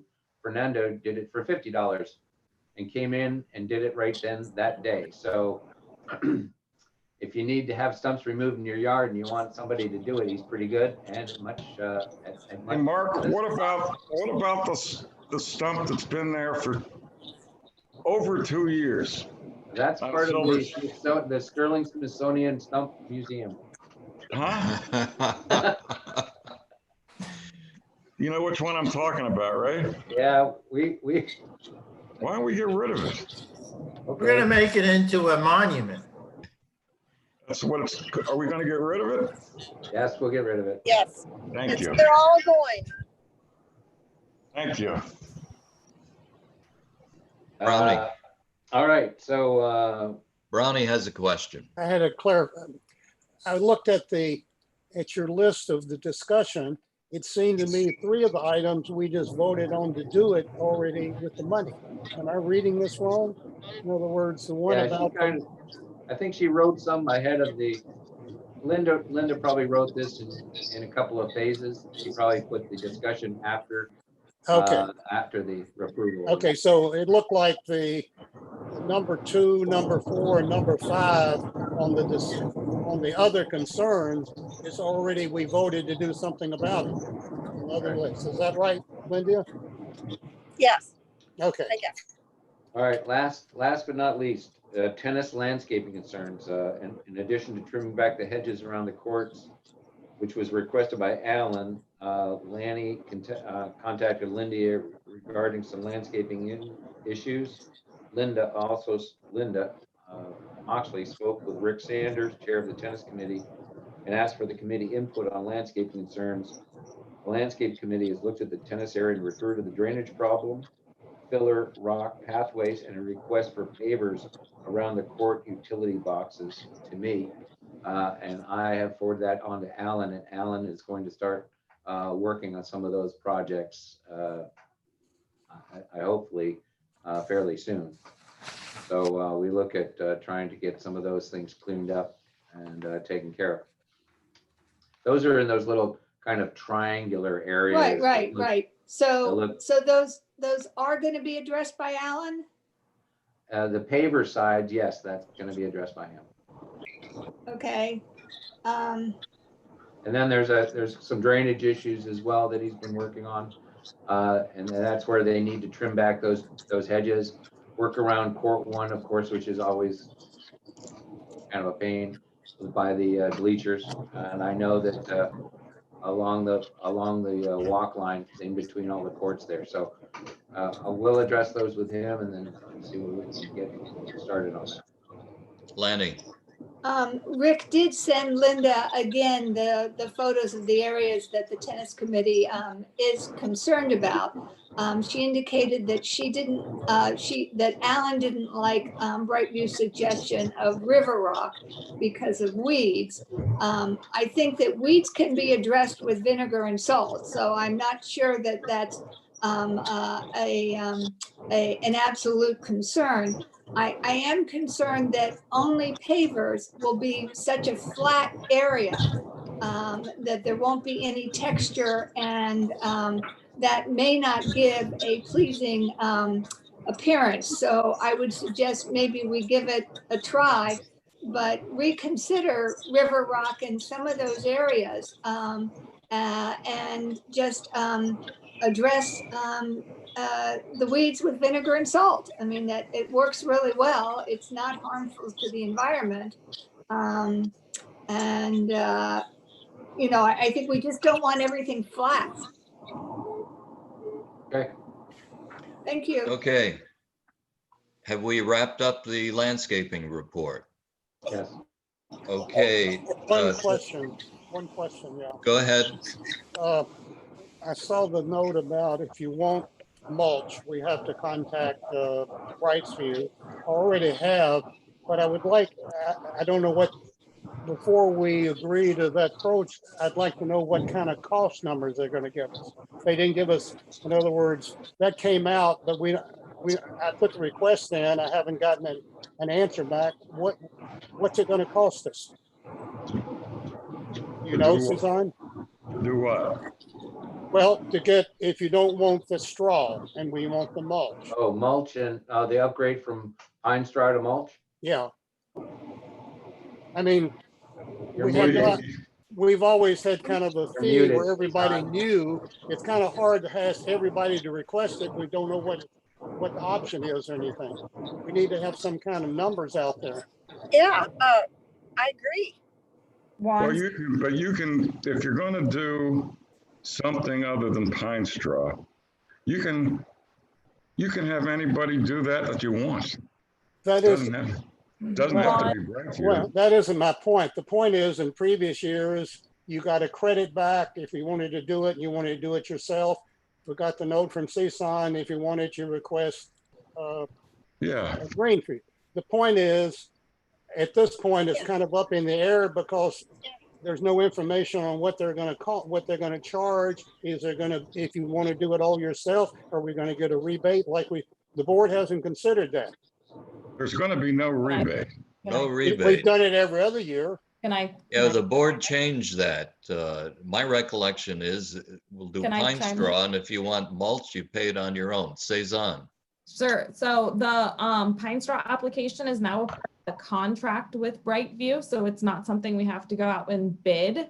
So so there is no credit because they kind of combine it with their whole bulk contract, just like cable and internet. I've asked Juan to get me a pricing list so I can try to help notify the members.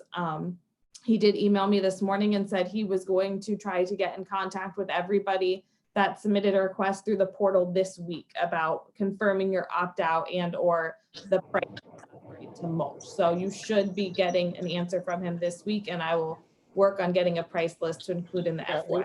My point is, it'd be nice to put a price list out there. I because agree. It's a lot of, first of all, Yeah. that just going through the portal is not a very simple thing. Okay, I know everybody likes the portal, but it takes some time. You send it, you get it back. They don't give you an email. You have to go back to the portal, read the email. It's not a very friendly back and forth communication system. Okay, so it'd be nice to at least know ahead of time before you ask something what it might cost. Okay, Okay, and the board hadn't addressed it. It just came out. can we move along? Doesn't look like anybody wants to talk about mulch, okay? That's usually the condo owners aren't concerned in it because it doesn't concern you. Well, we're very worried about your budget. Well, then I would like to find Well, then, out. so wait till you get the information. What I want to know is Brownie? how was decided that was the way we would do it this year, though? That was It the was whole a point. board resolution early on. When was that? What meeting? I can't tell you specifically. It It's was when Yeah, we that's the sign.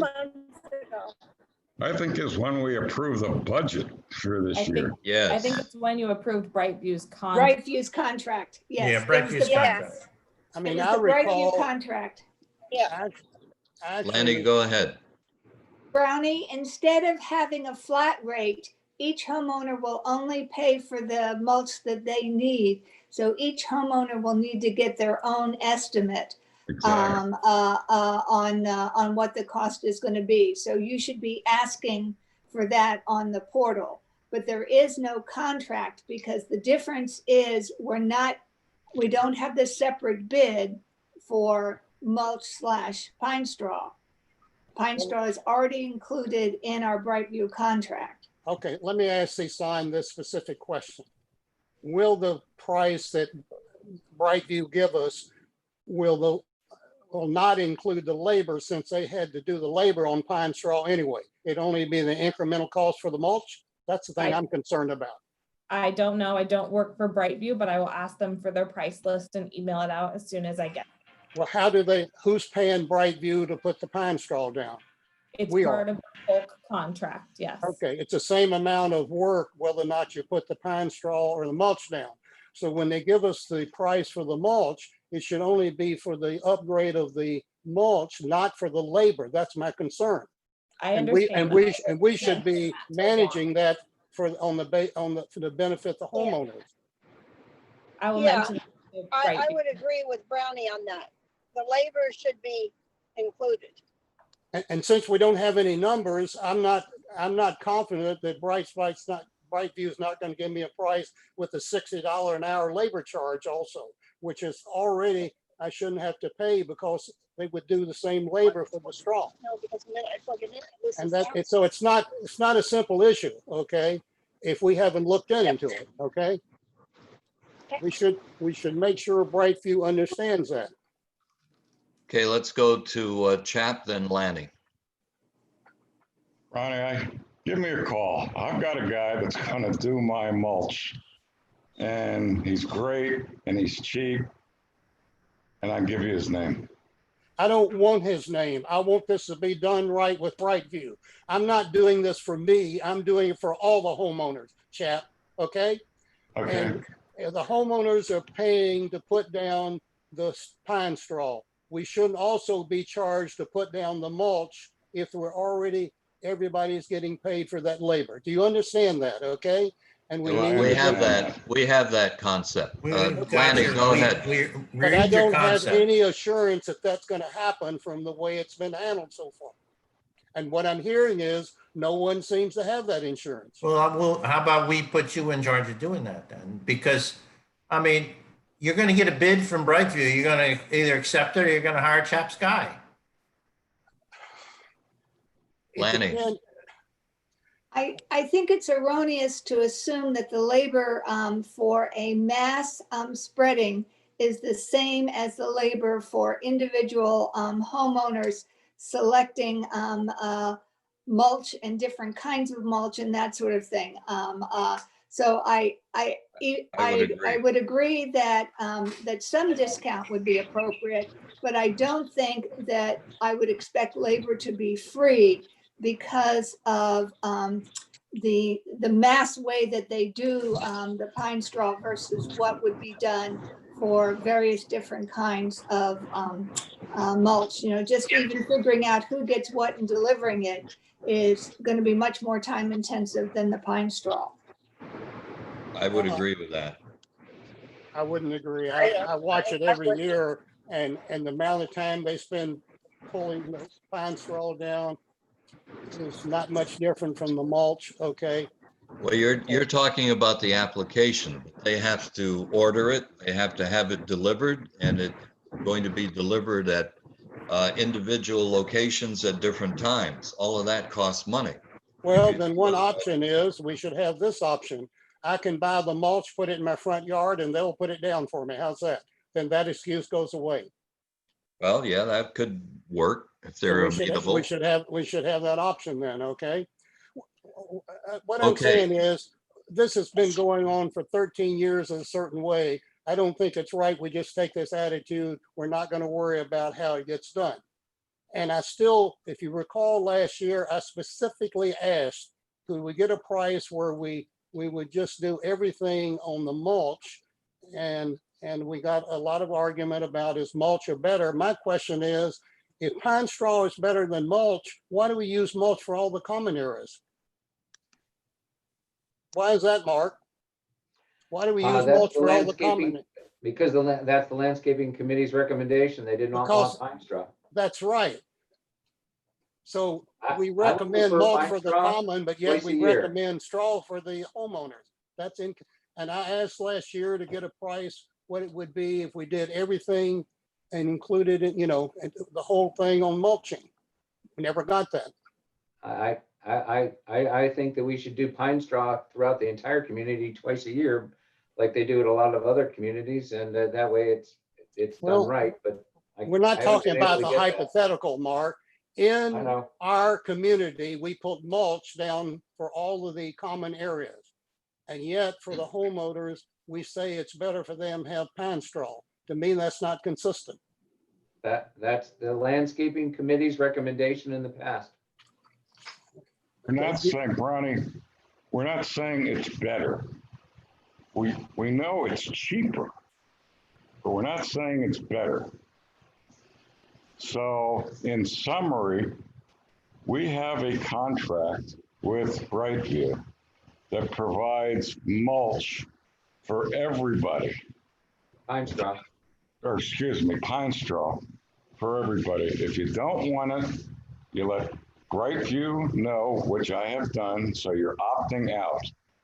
Then you can put down mulch, and whether or not you do that through Brightview or somebody else is your decision. No, but you're wrong, chap.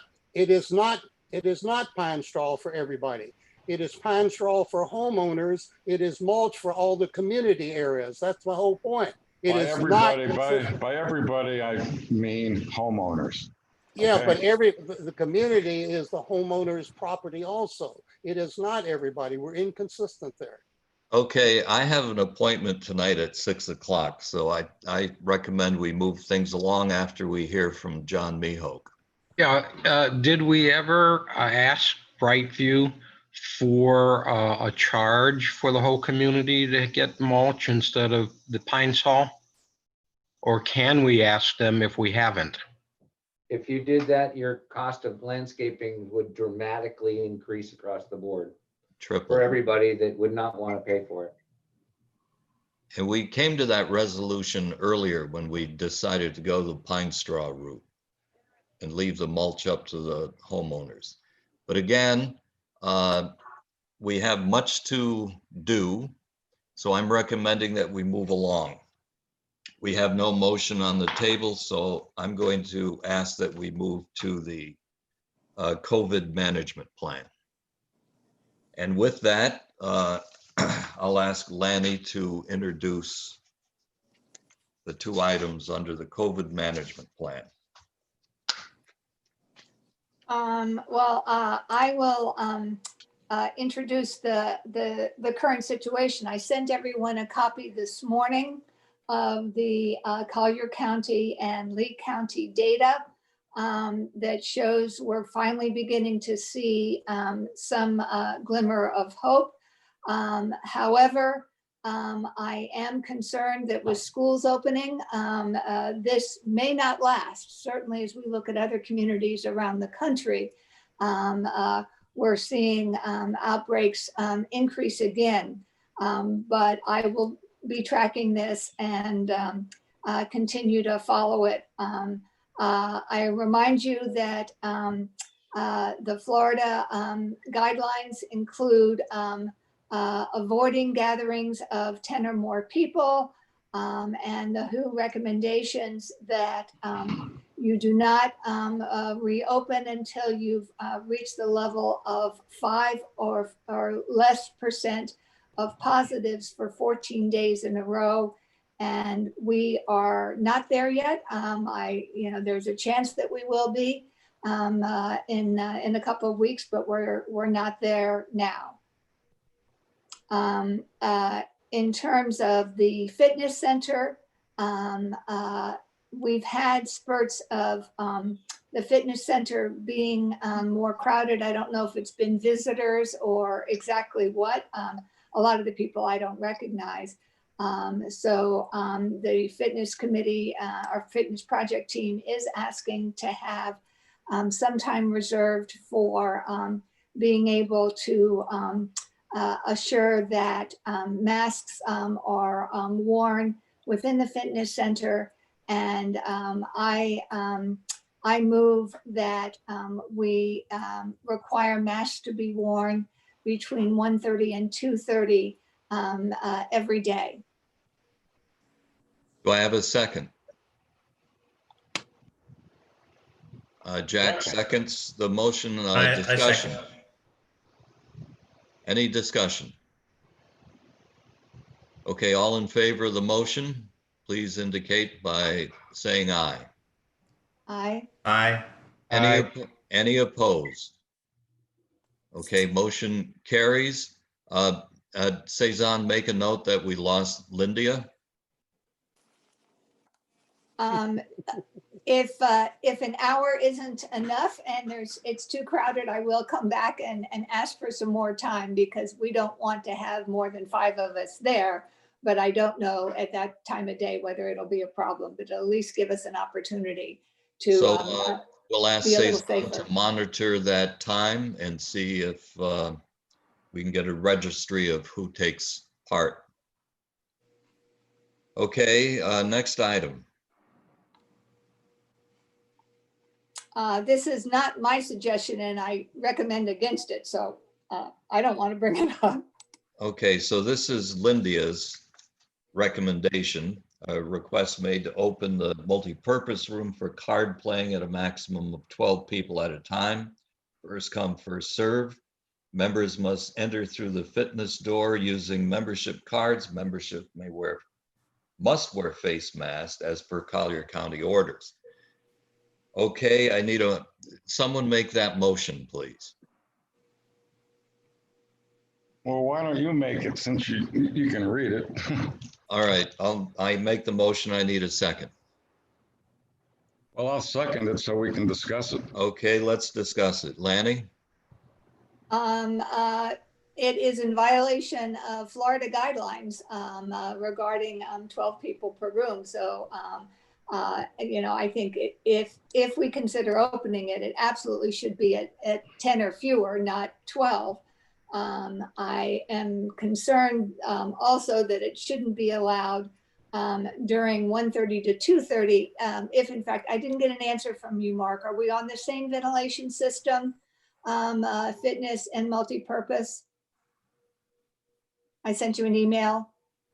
No, they are separate systems. The one They're for the separate fitness systems. is a There's separate no, that- there's no I mean, exchange other than it there. going through the doorway and stuff like that. Okay, but, okay, all right. The Yeah, the air ventilation handler for the system. fitness room is in the closet as you walk into the multi-purpose. I mean, Okay, great, the air handlers, yeah, it's a different situation. yeah. Okay. Okay, I need to hear from other board members or this motion is going to fail. It's essentially Lindia's proposal and she's not here. So I need to hear something from someone else or we're going to move along. Chat. Well, Give me a sense, Mark and Cezanne, for the demand that we are currently frustrating by not having a multi-purpose room open. What do you hear? Cece, I have gotten little to no personal requests Okay, other than through Lindia and a couple other card players. okay, I'd have Many to, card players are playing Yeah. outside under the shade structure under the fan. I was And gonna then say let's move inside. what I see. I see a few people play, those that want to gather, they were playing at the pool. Yeah. I haven't really had any requests to come inside. I think that. the So we people do that stay have at the some other pool- venues available, the veranda, the pool area, for this kind of activity. And if we limit it to 5 and not 12, then there's very little. We could limit it to 10, but I mean, I don't see that there's a hue and cry for this right now. Yeah, and if we follow the guidelines, as we should. Maybe Okay, so for maybe October or we could, November, when there might be curtail more this. people here. Yeah, so There you go. unless we have a motion on the floor, is there any further discussion? All in favor of the motion indicate by saying aye. No one says aye, the motion fails. Okay, let's move along to new business and fee proposal. And Cezanne, would you present this? Lanny, we're not done. What about the water fountain stuff? I don't think that's a board issue, but I do have some other COVID questions. Okay, The water fountain, Alan's looking into whether we can convert, so I don't think the board needs to Okay. approve that. Okay, Last month, we agreed that someone would develop management plans for bocce, pickleball, and the pool, but I haven't seen anything, and I wondered if someone's still working on those. I know I am not. Mark? I have not worked on pickleball and bocce. The pool, as far as we know, that the signs that were up there were still on the 14-day quarantine if you were from out of state. That is not applicable any longer. I'm not really sure if we still are under the 50% occupancy levels at this point in time, but that's where we've stood. We've kept the chairs in that same configuration. We have established that the masks are, mandatory, at least from our staff standpoint. They've been wearing the masks. But Okay. I have not heard or done anything about bocce and pickleball. at Okay, all. for the staff masks, would you add that to the management plan in writing when the update goes out? And then the other pool question is, what is the plan if someone who uses the pool finds out that they're infected or, and how are you going to manage that? That was the question that that was the issue that we developed for tennis and needs to be done for the pool, bocce, and pickleball also. So we can replicate that. To some degree, but the question for the pool is who are people going to report it to, and who's going to manage informing, and who's going to help determine close contacts and inform them, because certainly there are pool users who are getting within 6 feet of each other. I don't have an answer for that because I wouldn't know. It could come from an anecdotal point of view. I was down at the pool. Somebody told me that, that they said that so-and-so, they heard that they were infected. I don't know what the management plan would be to say, great, now we need to get contact tracing on that individual. I mean, I don't really know what the staff, portions of the staff would do to manage that, those questions. Because, it'd have to, it's hard to say, you'd have to hear from somebody that they thought that somebody was, or they come to the pool and say, I'm infected and I was here. I mean, Yesterday. they could call you on the phone and tell you, I'm infected and I was at the pool yesterday. Then the only thing that we could do is probably get on the cameras and see if we could identify individuals who was there, put out an e-blast to state, if you were at the pool the other day, Okay. we've received word that we've got an infectious person. We could do that, but I think that, that's how. Well, else and I we- think that plan should be thought through and developed and written up so that people know what to expect.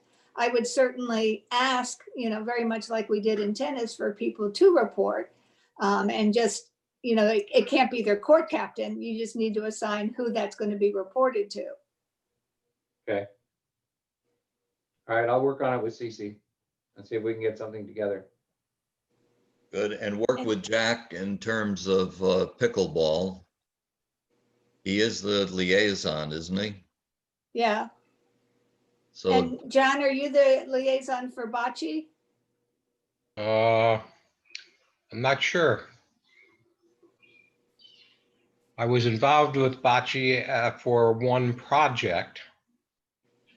Whether or not that developed into being a liaison or not, I've never been updated on that. so just work with Jack, Mark on pickleball, and we'll just I replicate. had to take an emergency call. I missed the conversation for a minute. We're just going to beef up the COVID plans for pickleball and the pool and bocce. So pickleball and bocce should essentially be pretty close. Well, I don't think they're any different than what we've been using. There's nobody on the pickleball courts most of the time. Yeah, but still we'll have a plan that reflects the what Yeah. ifs. I see players We'll have almost something every in morning. place. I see players at pickleball almost every morning when I go Right. out. But they're very John, few, right? 4 or 8. I mean, not 20 or anything. John, Right. you are the official liaison according to the website for bocce. Yeah, it hasn't been a whole lot of activity going on, John. That's why. Anyway, Mark, you can coordinate this with the players. You bet. Okay. Let's move along then. Okay. Anything else on COVID management? We're good? Okay, let's go to fee proposal. Cezanne, you're on. Sure. So when working on the budget, as always, we try to find some ways to increase our income to offset the HOA fee increase. These are 3 different ways we looked and discussed about increasing our income to increase these fees. These are generally not related to current Sterling Oaks homeowners. They affect the income of new homeowners or people renting here. So the first one is to increase the capital contribution fee at a resale, which is $2,500 to $3,000 for new homeowners. If a current homeowner is buying a second property, the fee will remain $750. Then this increase will be effective for all sales contracts signed after January 1st. In the latest Beekman report I got this morning, the average capital resale fee in the area is $3,790. So we are only proposing to increase it to $3,000. Okay, you want, I we'll move take that these we, separately? Yeah. I Okay. move that we increase the resale capital fee from $2,500 to $3,000 for new owners. If a current owner is buying a second property, the fee will remain $750.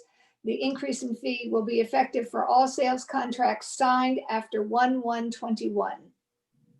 I need a second. Brownie, are you seconding? I'll second, and then. Okay.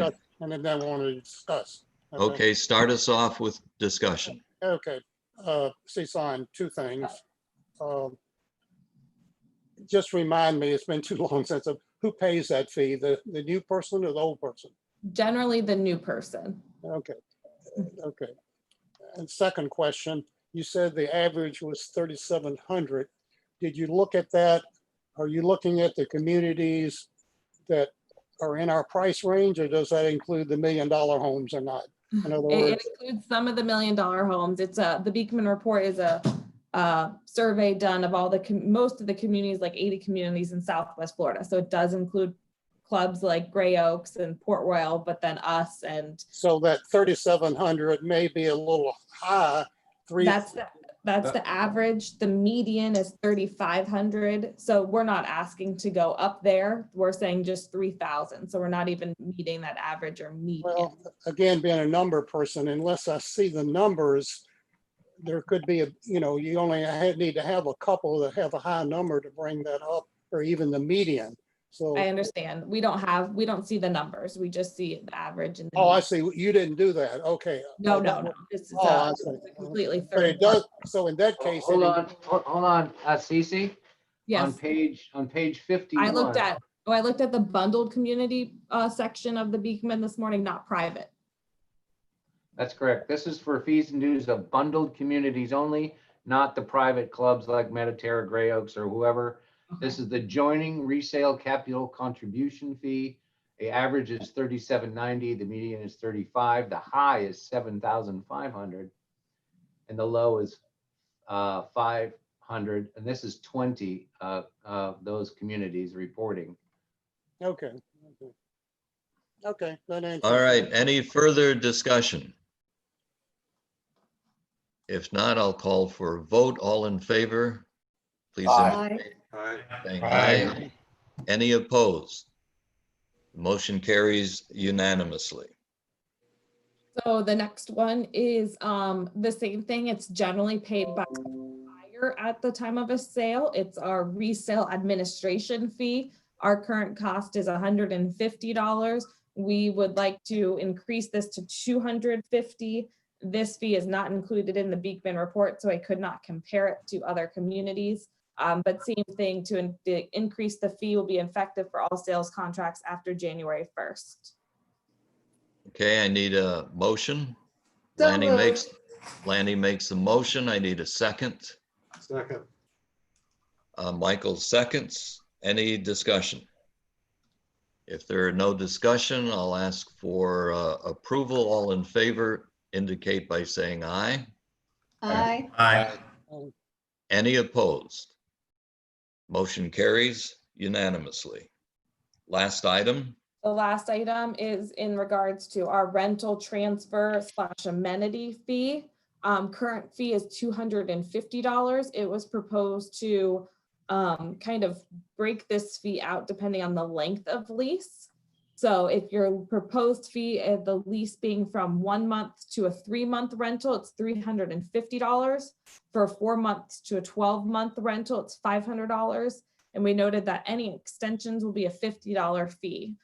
We do have some people that rent for 3 months and then say, well, I kind of want to stay for 2 more weeks. We generally let that go.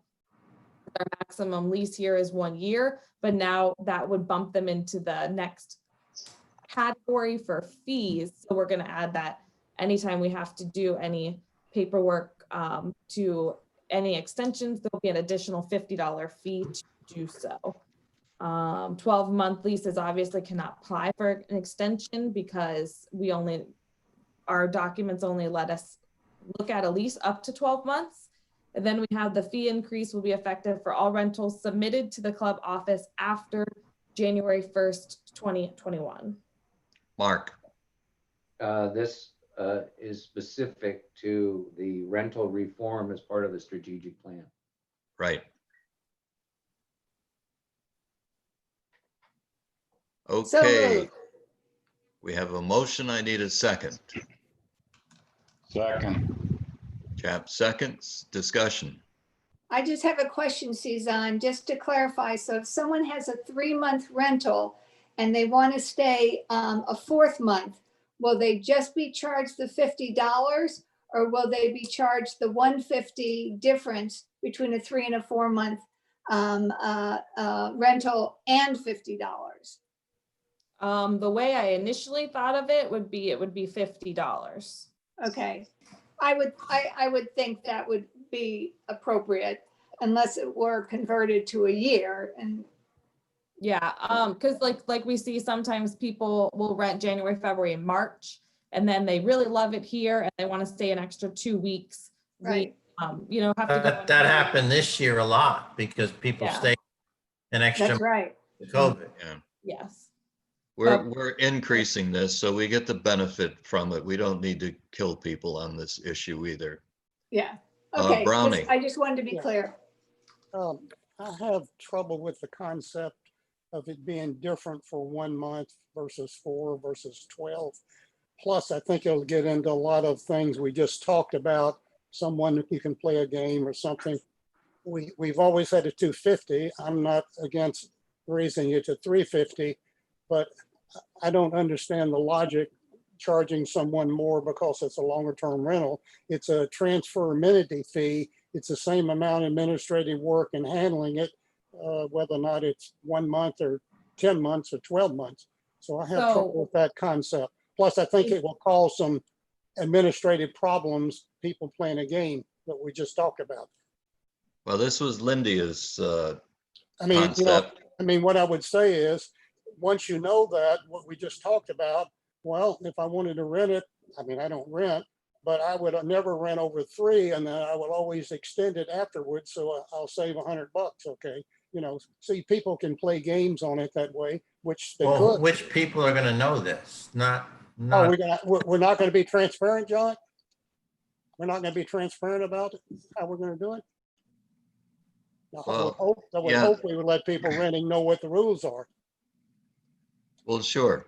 But I just have trouble with the concept of why it should be more for if the. Well, longer it's rental it's or shorter. unfortunate that Lydia tuned out on us. This was her recommendation. one of the things we talked about in the executive committee was to raise the fee for a 1 month rental to some number and then add $50 a month for extra months. So that was one concept, but everything becomes a question of what makes less work and more sense. So. And as I recall, Lydia's concern was we added transfer amenity / amenity fee, because if a person is here 1 month and they tax the amenities, that's one thing. But if they're here for 4 months and they're using the amenities, it should be a comparable user fee, if you will. And But I think that's what her concept was. Well, that's not true. You got to remember the owner is paying the amenity fee every month. So that's not a good logic. In other words, we're getting the amenity fee from the owner even if he's rented. So that doesn't make sense that we should now charge more. And I think What? you know, we have 78, or I remember that number is pretty high. I think we need to think a little bit about our neighbors. I'm not sure that. Well, I think you mentioned it. I'm confused. That number is high, and we really don't want to encourage transiency in the community.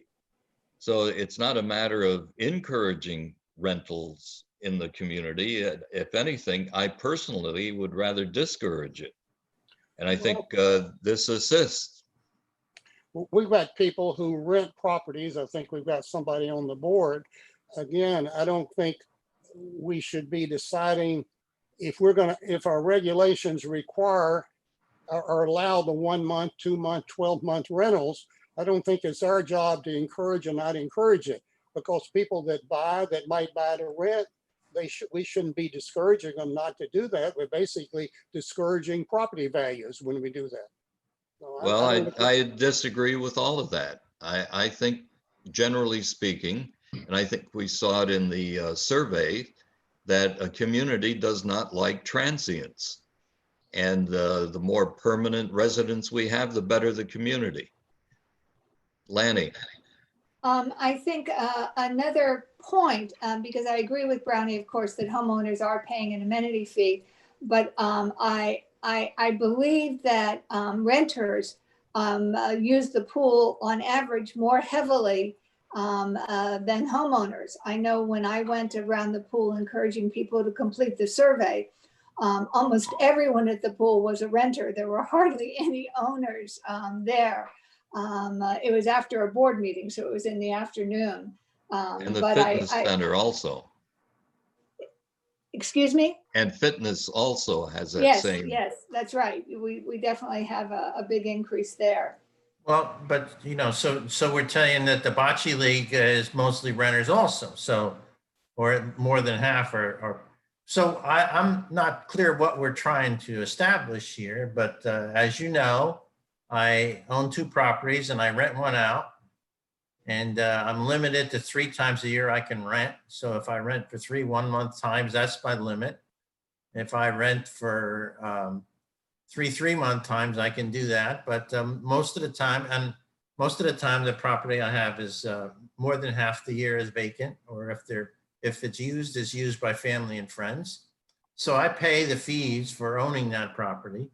And and I charge to people that come in here to rent from me an amount commensurate with whether a fee structure is, and they either decide or not to decide to rent based upon that. So Right. I'm not sure what we're worried about. You know, there's. Well, I think we have two things going on. We're looking at a revenue source, and we may not all be on this page, but I think reduction in transiency is good for the community as far as I'm concerned. Whether or not this will affect that, I don't think so. I don't think it's that big of an issue. Our initial proposal was just to increase the fee from $250 to $350. I do agree. I do believe that the administrative fee for any lease extensions each time of $50 should go into effect, because it is a lot of work that we have to do in our office to just make sure we get the new lease agreement and make sure their cards and barcodes are active. I don't care either way if you do one fee for one and one fee for the other length of lease. This was just what was requested, so we had to try to come up with something to. Cezanne, excuse me, Cezanne, who came up with the idea of just increasing from 250 to 350? Was that out of you guys, out of your administrative? It was out of our office with CHAP and the finance committee in regards to looking at the budget, trying to make more revenue to, reduce your HOA increase. In addition, the average rental fee in the bundled communities is $408. So even if the 350 increase, we're not reaching that average of bundled community cost. Just make sure, I'm not against raising it to 250 to 350, but as this motion with the additional for the other months, I will vote against it, not just because of the dollar amount, because I think in principle, it doesn't make sense to charge more for a longer rental. Well, I feel, as Lanny suggested, that there's quite a wear and tear. We're amenity rich, and there's quite a wear and tear on the pool area, the fitness area, the bocce, all of these areas. And we whine and cry when we have to replace that, or when bocce requests another court, or just the discussion today around the pool and how we're going to irrigate things and let's put it to rest. Well, all of that costs money. So this is one way of increasing our revenue, but it's another way of suggesting that there's a lot of wear and tear on amenities and we need to recoup some money. And again, I get back to the transient issue. And I don't think our community wants a lot of transients, and to not do this would simply encourage it. Well, so just let me understand why there's this perception that we have transients in the community now. People rent here for a year at a time. Do you consider those, and maybe they don't use any of the amenities, but they pay for it one way or another in the fees, I guess. But so are you suggesting that those people are different than the normal renters that have come here year after year? No, what I'm suggesting is we've had a lot of issues in the past with renters who don't behave along the way, and that's a minority, granted, but you may see a lot of it maybe in the condo areas more so than the other areas where people are coming and going. What's that have to do with the fees we're talking about? Well, I'm just saying, you asked, is there a concern about transients in the community? And in my experience, but that's not related to the fees we're going to charge, is it? Because the landlord determines what price he charges to rent, and the contract he sends to the tenant is either includes the fees or he absorbs them in the monthly cost of the rental. So I'm just having trouble trying to figure out what's going on. Cezanne, could you reread the motion, please? The current motion is to increase fee incrementally based on the length of the lease. Proposed fees: 1 month to 3 month lease is $350. 4 month to 12 month lease is $500. Any lease extensions will have a $50 administrative fee. Fee increase will be effective for all rentals submitted to the club office after January 1st. All right, so what we're down to is a small disagreement about whether when you go beyond 3 months, it goes up to 500, right? Correct. Okay, I just wanted to make sure we understood what we agreed on and what we are still debating. That's all. Brownie, Okay, I make a motion to amend the motion to just the increasing to 350 for any rental transfer fee. See if I get a second, then we, I'll second that. well, we have a motion on the floor, do we not? Yeah, but he can amend. I can can amend. amend can it and you amend got it, a though. second. And I got Yeah. a second. Did we get a second? Yeah, Yeah. I seconded. Chap seconded. Uh, We have to Okay. vote on the So you're amendment. okay with leaving the extension as $50 per one time? Yes, Well, that would be academic if it's only 350. No, it's not. If you have a 4-month rental and you extend it for a month, it's $50 extra. Yeah, okay, I guess if it was extension, there's an administrative fee. Yeah, we could do that. Yeah. So I'll make the motion, the motion I make is to increase from 250 to 350, but charge $50 if someone extends a lease, the original period. Okay. Yeah. So you're All right. only deleting the 4 to 12 month portion. Yeah, and I'm that's not, all. That's all. I'm not deleting the idea of having two different fees depending on the length. I got it. So what would the fee be for someone that, so it's, the rental fee is between 1 month and 12 months then? It's It would be 350. 350, that's what I said. Right. 350. So the motion is just to increase the 250 to 350. But if someone extends a lease, we'd charge them $50 for that administrative trouble. That's another way of looking at it. Okay, any further discussion? Okay, all in favor of this motion? No, it's just the amendment we're voting on. We're voting on the Yes. amendment, okay. Okay. Yes. Yes, all in favor? Aye. Aye. Any opposed? And I oppose. Okay, 2 opposed. What are the numbers? Let's, Lanny and I oppose, the others, I presume, are 1, 4. 2, 3, 4, 5, 6. Okay, so the motion carries. Okay, what do we do with the other motion on the table? It's been amended, so it's done. No, we vote, now we vote on the motion as it has been amended. I thought we just did that. No, we No, don't, we only voted on the amendment. no, but if the amendment passes, the original motion, you don't vote on. But we voted on the amended motion. We voted on the amended motion. If it had not passed, then we'd have to vote on the original amendment, I think. I'm not sure. Those are I think parliamentary. we have to vote on it. It's no big deal. So let's vote on. Let's just do it again. I'm gonna call Robert's rule, Robert. Yeah, Let's- yeah, I I know a think guy we named should Bob Rule, so I'm gonna call him and ask him. I think we should have tabled the other motion or dispatched with it, but whatever. Can you read the original motion? No, read the amended The motion. amended motion. The But we amendment, just voted on We that. just passed the amended motion. Yes, you did. Okay. I will We just passed make the a note amended by the motion. I think we're original done motion here. that the motion was Yeah. amended and passed, therefore this motion fails. Yeah, that's Okay. right. All right, let's leave it there. That's true, that's right. Okay. The motion, say what you said again, Suzanne. I will make a note, since nobody agrees on Robert's Rule of Order, to the above motion, that motion was amended and passed, therefore that motion failed. Okay. The original motion failed. Okay. All right, Cesar. And I'm gonna call Robert later on. You know what to do now, Cesar. Yes, I will work on the fixing Yeah. and I'll send it to you. Okay, good. Okay. It looks like we're closing in. Looks like date of the next board meeting. Let's see. Vote for January of 2021. I'll second that.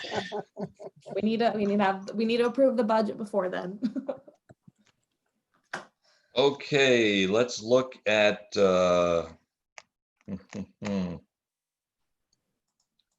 Thursday will be a problem for you, Brownie, in the morning? In the morning, we have the regular meeting. Every now and then it gets canceled like that one time, but it's always subject to coming back. It basically every Thursday morning at 11 o'clock, have a meeting with basically our manager, okay? It's kind of a standard thing. Every now and Okay. then it gets canceled. He's on vacation or something like that, but it's a standing meeting, yeah, okay.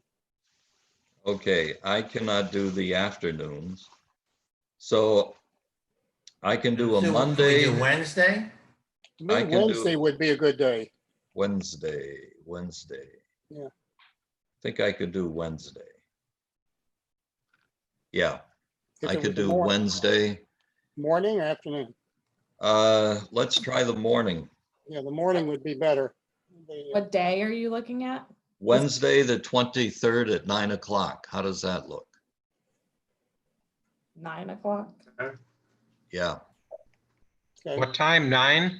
yes. Will we have had the budget and the homeowners have the budget long enough for that? We don't need to pass the budget in September. Oh, I It's thought, not gonna I be thought, published I until thought- That's a little December. early. That's a little early, yeah. okay. I thought Suzanne was saying we needed to pass it, You sorry. said you wanted to can. have a meeting in January. I said we need. Yeah, gotcha. Yeah, Yeah. no, we usually do it in October, early November. Plenty of time. So the 23rd, 9 o'clock? Okay. That good And with then- everyone? Yeah, Will that give And us enough time Suzanne? with finance, chap? Yeah, Okay, And Cesar, the Zoom meeting will come out in an email from you 1 or 2 days before the election with the board packet? yeah. Generally, I've been including the Zoom meeting information in the email with your board packet. So Okay. it's one email for Well, every. let's put that in the, maybe we need to put that in the board minutes. I sat here the whole time waiting for Mark's email. And I then did it when- the last time, so, but I learned this month. yeah, me too. Okay, so we're good. We were Chap, so there'll be, used to operating without Cezanne. We were waiting for Mark to tell us what to do, you know, it's like, we have to remember now who's really in charge of these meetings. Well, the truth of the matter is, if it's in an email and it's 2 or 3 days old, I've got 50 emails since then, so I have to go back and search for it. And if it doesn't have, and the title on it did not say Zoom, it just I'll try said to include Zoom packet. link. Yeah, Just So remember, with- every email that comes from me is very, very important and you should flag it and save it forever. Yeah, I don't understand why you would miss any email from Cezanne, Bernie. It's- so Cezanne, if you could also put in the title Zoom, put Yeah, the I board will. packet in Zoom. Yeah. Or pay attention. Yeah. Pay attention this time. you're asking a lot. Chap, we're okay on the 23rd with the finance committee. yeah. Okay. Then so be it. 9 o'clock on the 23rd, we'll meet again. Okay. Thank you all. Bye-bye. All right, All right. have a good For day. now. See you later, folks. Don't we have to have a motion to adjourn? Oh, yeah. Yes. So moved. Second. Second, all in favor, unanimously approved. Unanimous. Thank you very much.